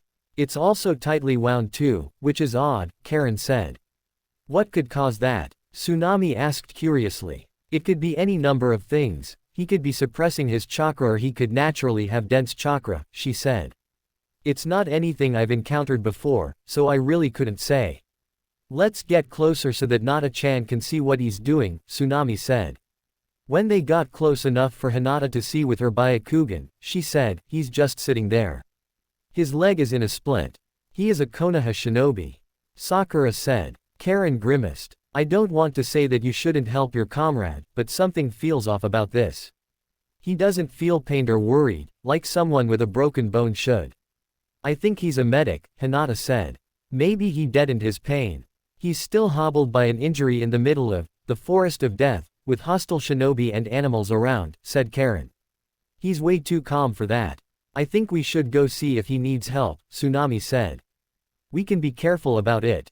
As a precaution I'll have shadow clones standing by to swap us out if there's a problem. She looked at her apparent relative. I think you should stay here, Karen-chan, while we approach him since you're not a Konoha shinobi yet. I'll leave some clones to protect you and tell you when to approach or to direct you on the way to go to meet up with us. The other 3 kunoichi agreed and Tsunami made 3 shadow clones to stay with Karen. When they approached the older Konoha nin, he called to them gratefully, I'm glad to see some fellow Konoha shinobi. My name is Kabuto and I got separated from my team. I'm Sakura and these are Hinata-chan and Tsunami-chan, the pink-haired kunoichi said. What happened to your leg? Kabuto laughed ruefully. I was running and stepped into a gopher hole and twisted my knee pretty badly. It's nothing I can't recover from in a day or so, especially since I'm a medic, but this is a really bad place to get injured, so I'm very happy to see you. Do you need help finding your team? Tsunami asked. That would be best, but I can't ask that of you, Kabuto said. How about you help me get to the tower? I don't think it's far and I can wait for my team by the entrance. I should be safe from animals there at least. I think we can manage that, Tsunami said. I can make some shadow. She was cut off as she felt something slap her twice on the back.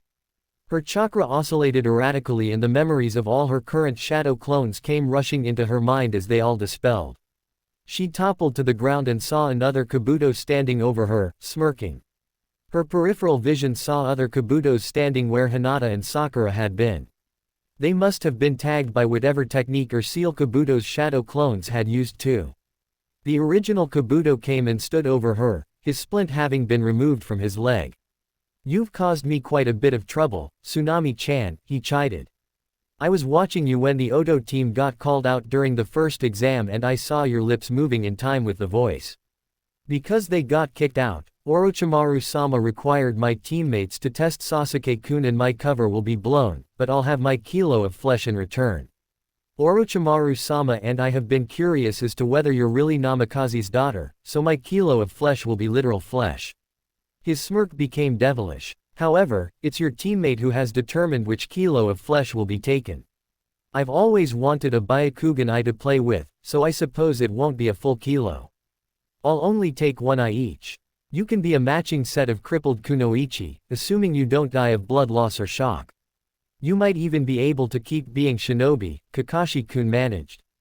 Kabuto leaned over and a green chakra blade flashed in front of her face. Her left eye erupted in pain and she heard and felt her eye removed with a slurp. The last thing she heard was cruel laughter before darkness took her. Bite. Naruto heard a vaguely familiar voice command.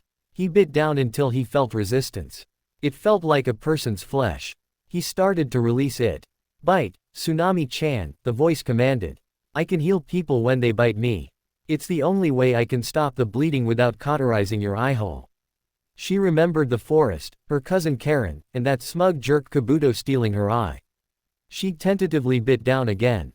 Harder, Karen commanded. She focused her energy as Karen guided her.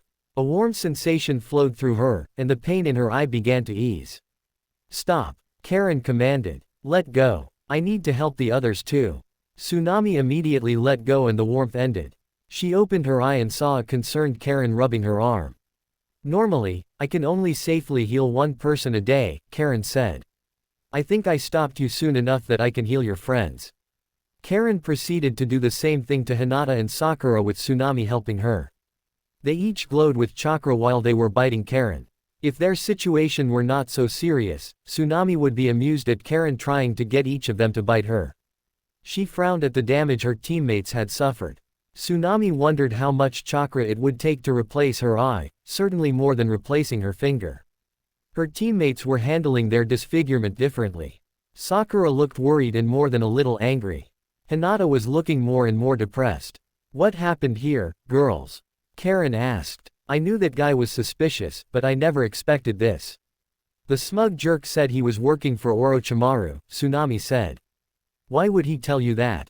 Karen asked. Did he expect you to die before you could tell anyone? That seems incredibly sloppy. He said he would be outed anyway since his teammates were ordered to attack another Konoha team, Tsunami answered. Sasuke-kun, Sakura exclaimed. We have to help him. I don't think any of you are in any position to save anyone, Karen said. It will take a lot of training to be able to fight effectively with only one eye. You could save him, Nami-chan, Sakura said. You can grow back your eye, like your finger, can't you? Karen turned to her, wide-eyed. You can do that. Do you have the healing bite technique too? Tsunami stilled herself. She wanted to trust her newfound cousin, but she was technically a foreign shinobi. This made her irritated with Sakura for outing her. Although she figured that Karen would find out sooner or later, assuming she had enough chakra to fix her eye. I have a rare Uzumaki healing bloodline that's pretty powerful, Tsunami admitted. I've never heard of the healing bite technique before now, so I don't know if I can do it. Do you know the limitations of it? Karen asked curiously. I think the only limitations are that I need to be aware enough to use it and I have to have enough chakra to use it. You have a lot of chakra, Karen said. I mean more than anyone else in Konoha, substantially more than the Hokage even. She paused. Do you think you could replace your eye more than once? I could transplant an eye from you to your teammates. Kusa taught me surgery techniques. They taught you healing techniques. Sakura asked. Why did you have us bite you if you could do that? Karen snorted. Why would they bother to teach me something like the mystic palm when they can just bite me? It's not like they cared about the poor foreign shinobi. They used my mom up until she died and were planning on doing the same to me. Don't bother transplanting an eye for me, Hinata interjected sullenly. My shinobi career is over. Why are you giving up, Nata-chan? Tsunami asked. Even with only one eye, you could still be a shinobi, look at Kakashi-sensei. I bet with your Byakugan it would hardly be a disadvantage. The clan council will brand me with the caged bird seal and then never let me leave the clan compound, she said, growing quieter as she talked. Traces of her old stutter were creeping back into her speech. They would do that without giving you a chance to prove yourself. Sakura asked. They already think I'm weak, Hinata said bitterly. Losing an eye would only confirm it beyond all doubt. It would give them an excuse to move the timetable up and sequester me to remove the stigma of the failed heiress from the clan. Your father, Sakura started to say. My father agrees with them, Hinata said, her bitterness increasing, and even if he didn't, he wouldn't waste political capital in the clan on me when he has another daughter who fulfills everyone's expectations. All three of the other girls stared at her in horror. The Hokage, Tsunami said. The Hokage would be sympathetic, but he can't afford to alienate the Hyuga clan, Hinata said. At that point no one knew what to say to her. The silence was depressing and awkward at the same time. Naruto began to think about her transformation ability. There was something about it that niggled at the back of her mind. Her mother had thought that she could transform into a girl because either the Kyuubi was female or because she and Mito were female and so the Kyuubi's chakra understood female. She could replace her finger because she knew what it was like with it there. Could she duplicate a Byakugan eye if she knew what one was like? If Karen transplanted Hinata's remaining eye into her, could she make another? The odds were that she would destroy her other eye. The odds were also very high that this would out her as Naruto. She looked over at her dark-haired teammate. All the work that she, Sakura, and Kurenai had put into making her more confident had evaporated in moments. In fact, she seemed worse than she had ever been. She had to make the offer. Even if she hated her for pretending to be a real girl, at least she could escape the fate she had outlined. I think I know of a way that might replace your eye, Nata-chan, Tsunami said. I don't know if it will actually work, but we can try if you want to. I'll try anything, Hinata said desperately. My healing bloodline isn't really a healing bloodline, Tsunami said quietly. I can use it for healing myself, but it's primarily a transformation bloodline. It has some limitations in that I can only transform into things that I understand. I can make an eye that looks like a Byakugan eye, but I can't make one that works like a Byakugan because I don't understand it. Having a fake Byakugan would not work, Hinata said. My clansmen would notice when the veins in my left temple do not protrude. Why aren't you an infiltration specialist? Karen asked. Because I don't want to be, Tsunami said. I really don't have the temperament for it. Plus, some of the things that infiltration specialists do. She shuddered. The Hokage likes me enough to humor me. Please don't spread my bloodline around though. If others knew about it, the Hokage might not be able to ignore it. She took a breath and turned back to Hinata. If Karen-chan transplants your remaining eye into my empty socket and then I use my bloodline, I might be able to duplicate your eye because my body would understand it after using my bloodline. There's a risk that it would make your remaining eye a normal one without me learning how to make Byakugan eyes. Of course, if it works, you'll be giving the Byakugan to someone who is not a Hyuga. Hinata closed her eyes, the remaining one in the empty socket, and remained silent for a long time. Finally she said, the Hyuga clan needs to change. I love my sister, but she is not the one to change it. She has become invested with the Hyuga concept of strength.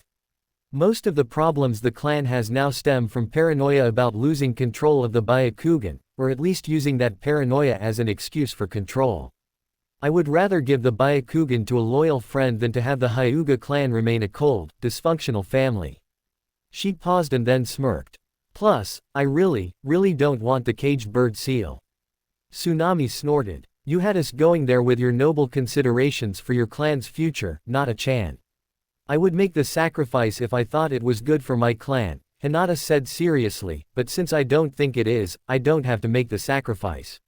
I hope it works for you Nata-chan, said Sakura before turning to Tsunami. So Naruto-san could look like a girl, even if he weren't fully functional. He has the same bloodline, right? Tsunami froze. This discussion was what she was hoping to avoid.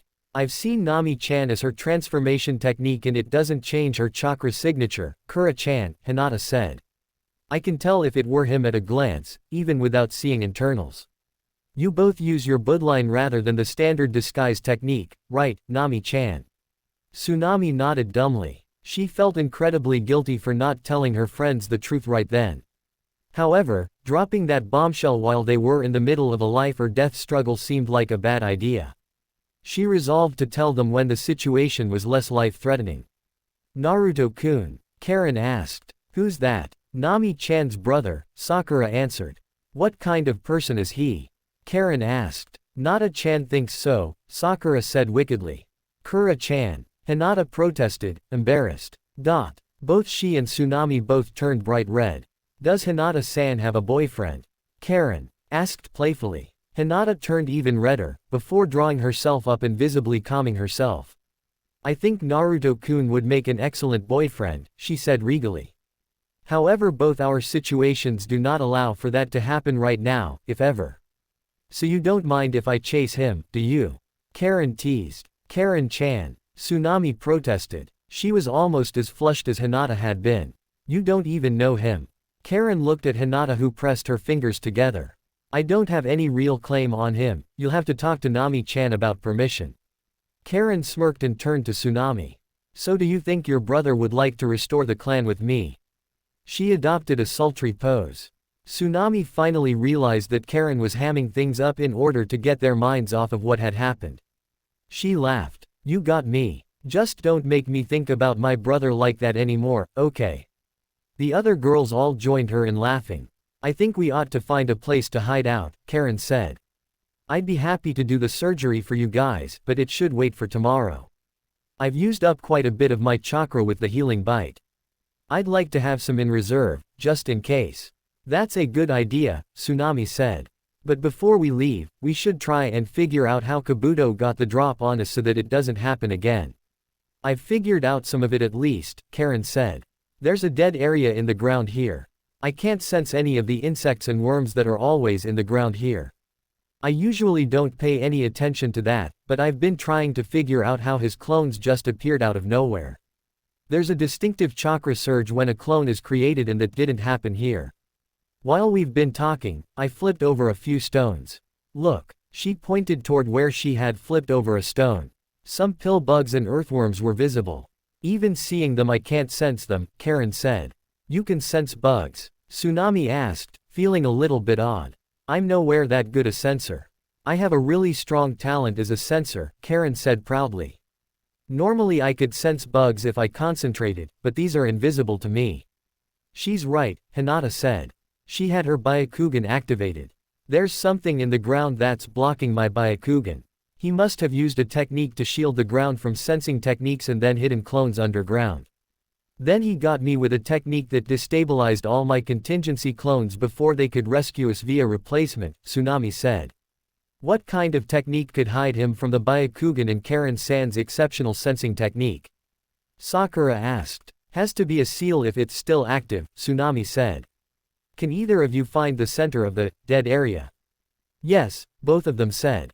After a moment of wandering around, Karen said, right here. She pointed to a medium-sized rock.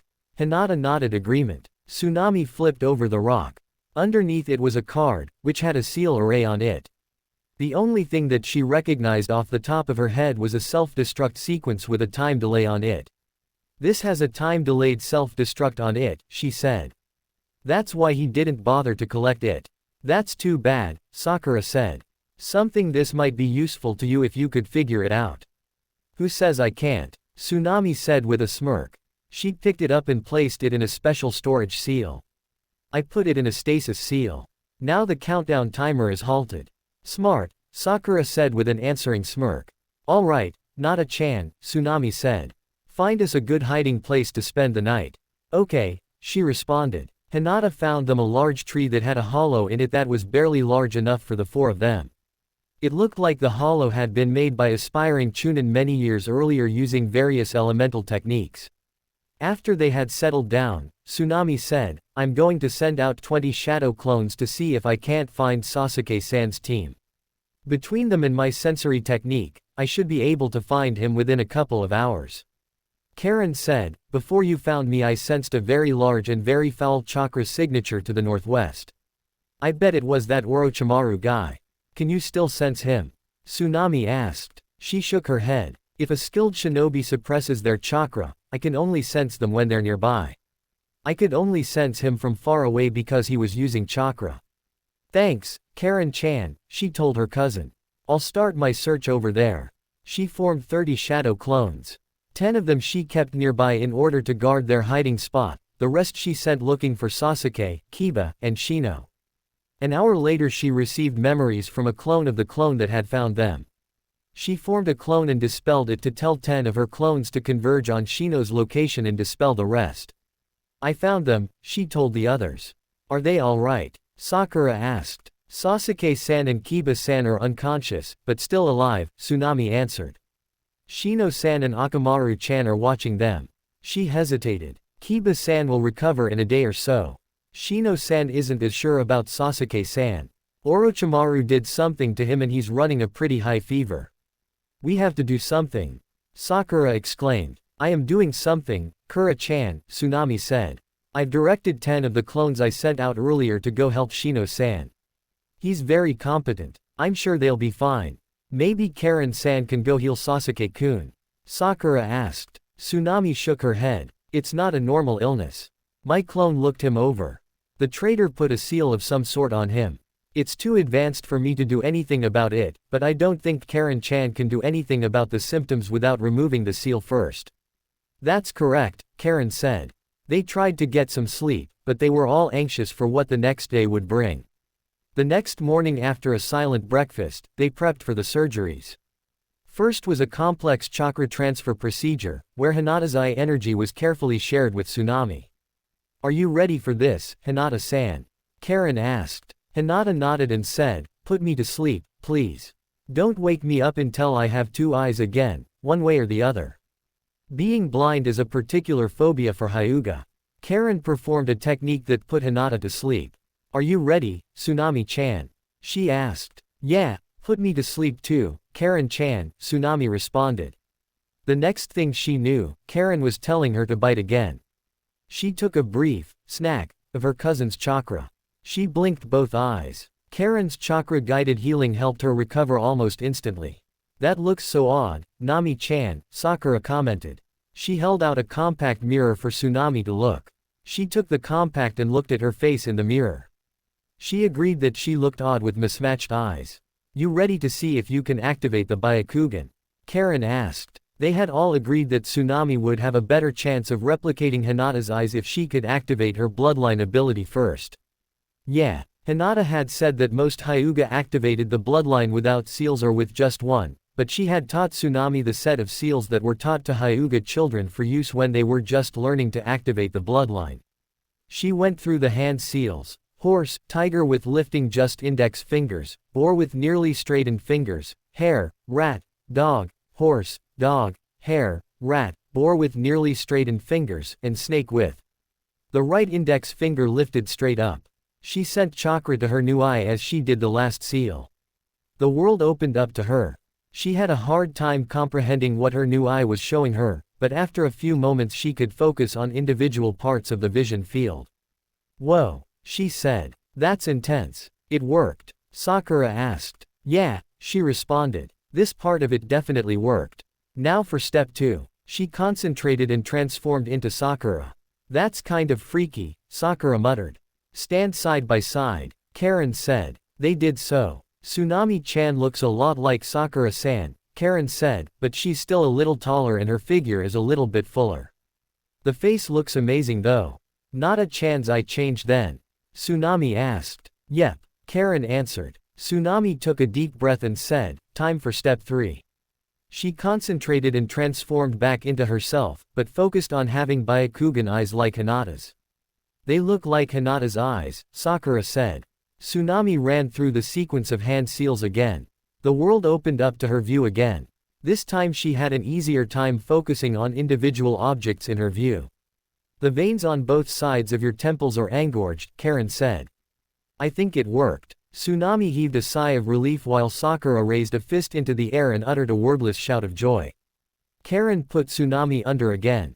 She woke up to a dull ache in her eyes and Hinata hugging her and repeating, thank you. Over and over again. They had decided to forego having her bite Karen again to conserve Karen's chakra. You're welcome, Nata-chan, she said. It's the least I could do for my dear friend.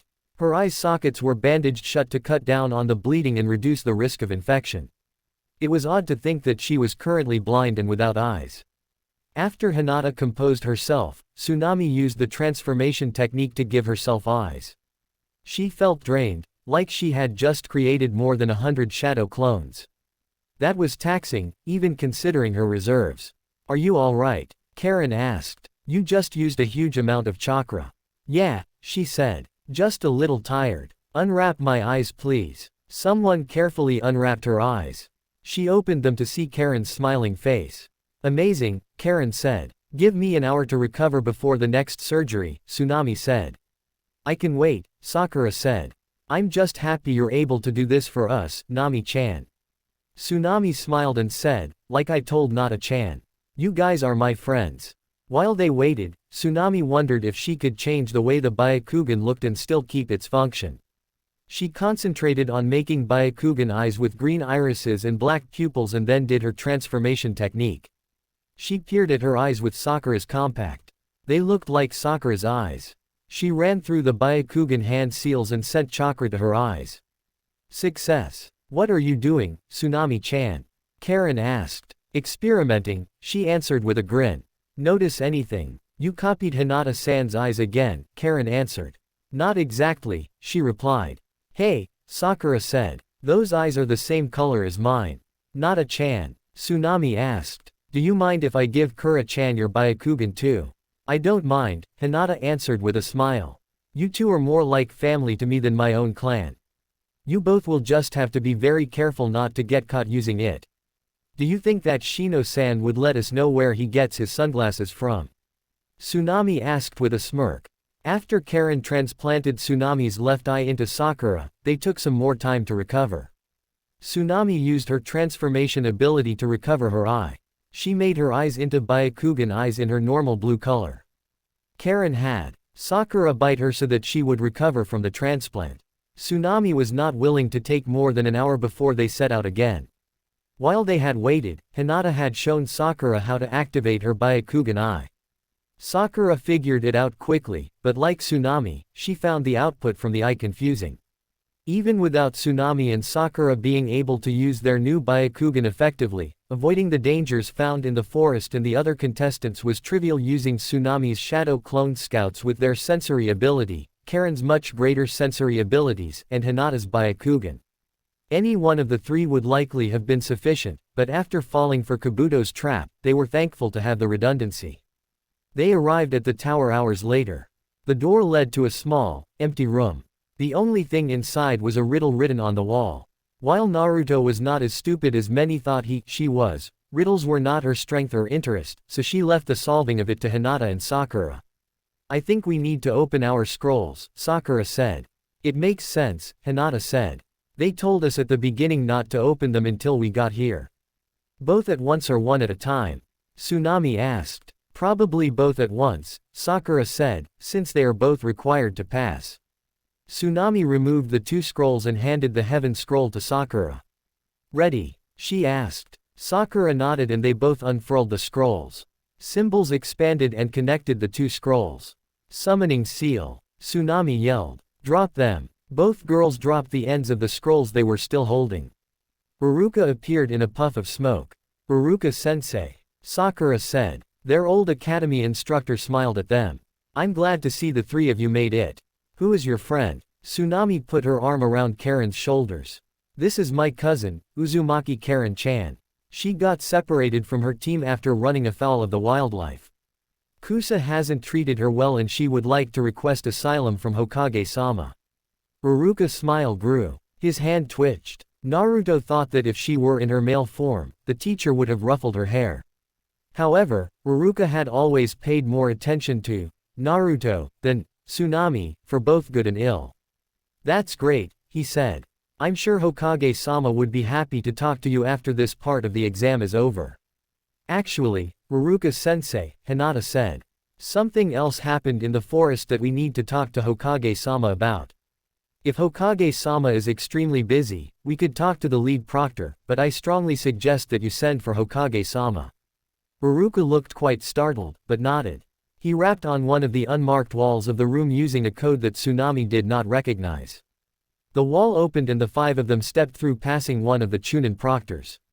I'll lead you to a room where you can relax and then I'll pass your message up the chain. It may take some time before someone is able to see you. The 4 kunoichi acknowledged him as they followed him. About 2 hours after the 4 kunoichi had settled down in their room, there was a knock on their door. Karen had been offered her own room, but after having saved all of their lives, the Konoha kunoichi trusted her. On her part, Karen had not wanted to be all alone and definitely did not want to run into any Kusa shinobi if any of them made it to the tower. Tsunami activated her mind's eye technique and recognized the chakra signature of the person outside their door. "It's Jichin," she exclaimed. "Jichin?" Karen asked. Sakura made side with exasperation. "She means Hokage-sama. You're the Hokage's granddaughter," Karen exclaimed. "She's not," Sakura answered with a smirk. "He's just too kind to disabuse her of the notion." Tsunami blew a raspberry at her teammate. "As one of the few who treated my brother with any amount of kindness when he was little, he's more than earned the title. Plus, he likes it when we call him Jichin. Why would people be mean to your brother?" Karen asked with a frown. "We'll explain later," Sakura said. Tsunami opened the door and wrapped the Hokage in a hug. He chuckled indulgently and said, "I'm happy to see you too, Tsunami-chan. Please, come in, Hokage-sama," Hinata invited. Tsunami let go and allowed the Hokage to enter.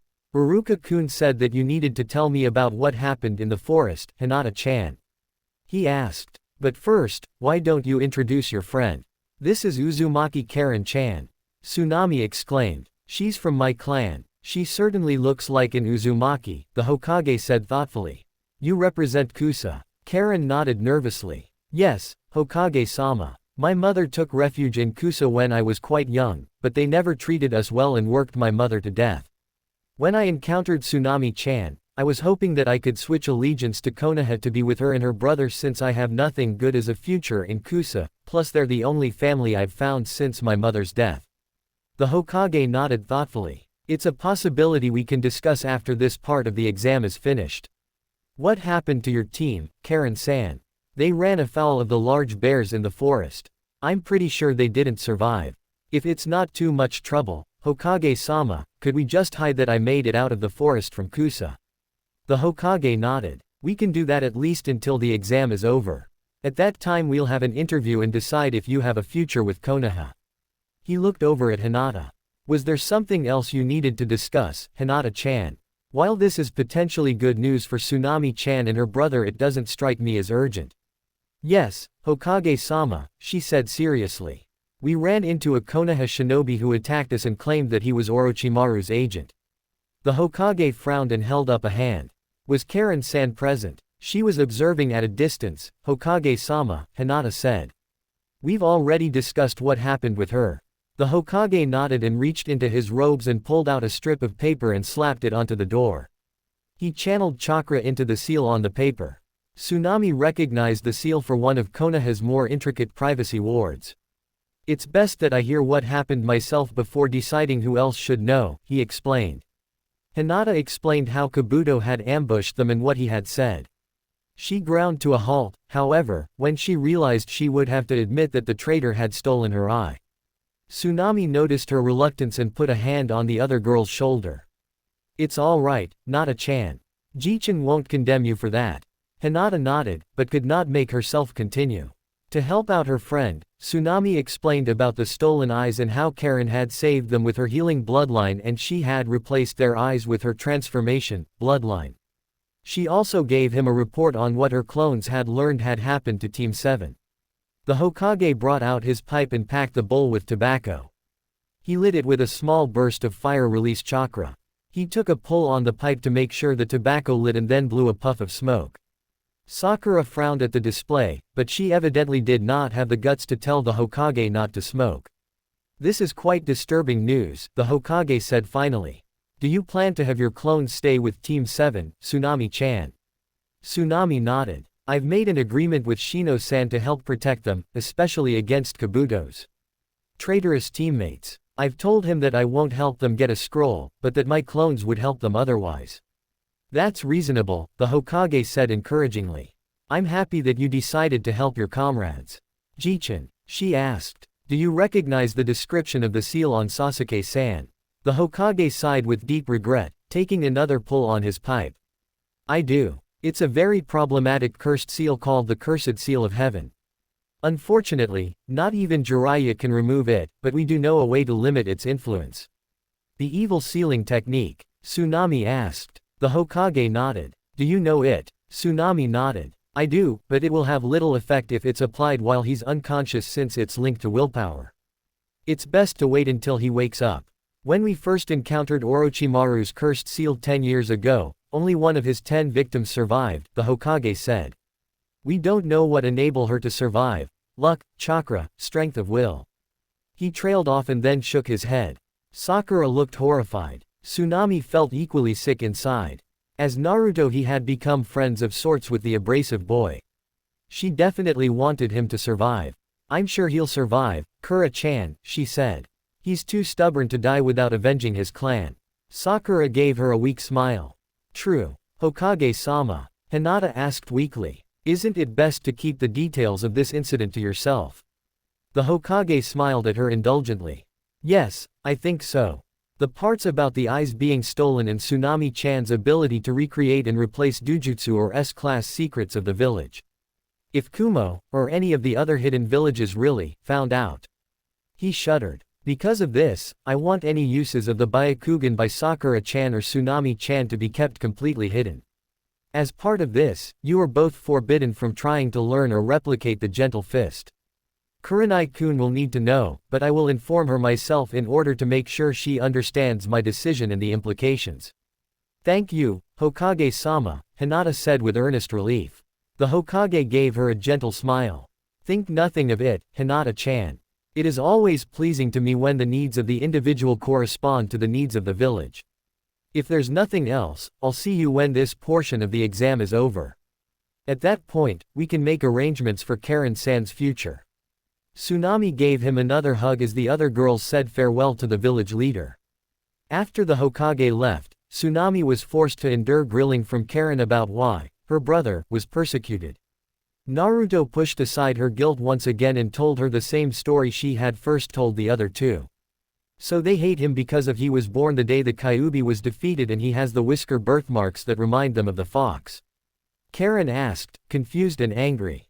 Tsunami nodded. I receive some negative attention because he's my brother, but I was 10 before I came to the village's attention and I've always hidden my whisker birthmarks. People are stupid, Karen said with a growl. Peer pressure saps IQ points, Tsunami agreed with a bitter smile. She tried to shift her smile to a more cheerful one and gave her clanswoman a light punch on her shoulder. Things are a lot better now. Can you make yourself look like your brother? Karen asked. Tsunami nodded cautiously. She transformed herself mostly into the shape of her male self but carefully kept herself female. She noticed that Sakura had activated her Byakugan, probably to see if her chakra changed. Wow, Karen said. He's cute. Naruto blushed and quickly changed back to the other girls' giggles. The rest of the day was quiet. Only one other team had arrived before they had, the Suna team that contained Gaara. Tsunami and the others were only too happy to avoid them. Karen remained in their room, but the others made quick excursions out, primarily to get food from the cafeteria. The next morning during breakfast, Tsunami received memories from a clone dispelling. The clone's purpose was to make sure she was aware of what had happened in the early morning. If she was sleeping while her shadow clones dispelled, their memories were buried in her subconscious and she had to actively look for them. Kabuto's teammates, she still did not know their names, had arrived late at night. Her clones had sensed their arrival and had informed Shino and Kiba. Kiba had still been groggy from the concussion he had received, but was otherwise mostly recovered. Shino had sent his Kikaichu to stealthily incapacitate them while they were scoping out Team 7's hiding spot. They were bound and tagged with some chakra suppression seals or clones made before they knew what was happening. Tsunami made arrangements with one of the Anbu stationed at the tower to pick them up for questioning after Team 7 moved on. About an hour after the first shadow clone dispelled, another set of memories hit her. Sasuke had woken up radiating an evil, oppressive chakra. He had attempted to execute their prisoners and had dispelled a couple of her clones in the process. She waited anxiously for the conclusion of the scuffle. Thankfully, more memories hit her and she learned that her clones and Kiba had managed to talk Sasuke down by saying that they would suffer more under Morino's hand in the process of giving up all their secrets. A short while later another clone dispelled, letting her know that her clones had talked Sasuke into letting them apply the evil sealing technique after a frank discussion of the consequences of leaving it unopposed. Unfortunately, sealing the cursed seal used up the last of the chakra that her clones had, but with all 3 of Team 7's members awake and mostly healed, she thought they had a good chance of at least making it out of the forest alive. Hinata and especially Sakura were relieved to hear that Team 7 was back on their feet. Since they did not have a lot of room to train their more active skills, Hinata helped Tsunami and Sakura get used to their new Byakugan eyes. After 2 days, the two were able to use their new Dujutsu to identify all the people they knew in the tower by moving their focus through their field of vision. However, they still had issues with the Byakugan's 360 degrees view and interpreting everything within their field of vision. Sakura had a large blind spot on her right side due to only having one Byakugan. This meant that she had to swivel her head and body to see everything, but being able to see chakra and to see through objects was still useful to her. They made a game of identifying the contestants as they arrived in the tower and introducing their chakra signatures to Karen. While Karen could not see them like Team 8 could, she had incredible accuracy with her sensing ability and could figure out who they were talking about. Karen in return gave Tsunami some tips on using her mind's eye technique. Tsunami discovered that there were advantages to both the mind's eye and the Byakugan. The Byakugan could see what a person was doing physically, while the mind's eye could give more indications of a person's character and feelings due to how their chakra felt. The first team to arrive after them was Hinata's cousin's team. They arrived at midday the day after Team 8. Team 10, containing Ino, Choji, and Shikamaru, arrived early the day after that. Team 7 arrived late the same day as Team 10. They thought that that might be it until a team from AIM arrived. Right before the deadline, the 3 Konohaku no Ichi, who had all become close to Karen during their time together, each gave their new friend a hug before heading off with the proctor who came to get them so they could participate in the end of the second stage. Hope you guys enjoy second part of this story. Do like, share and subscribe.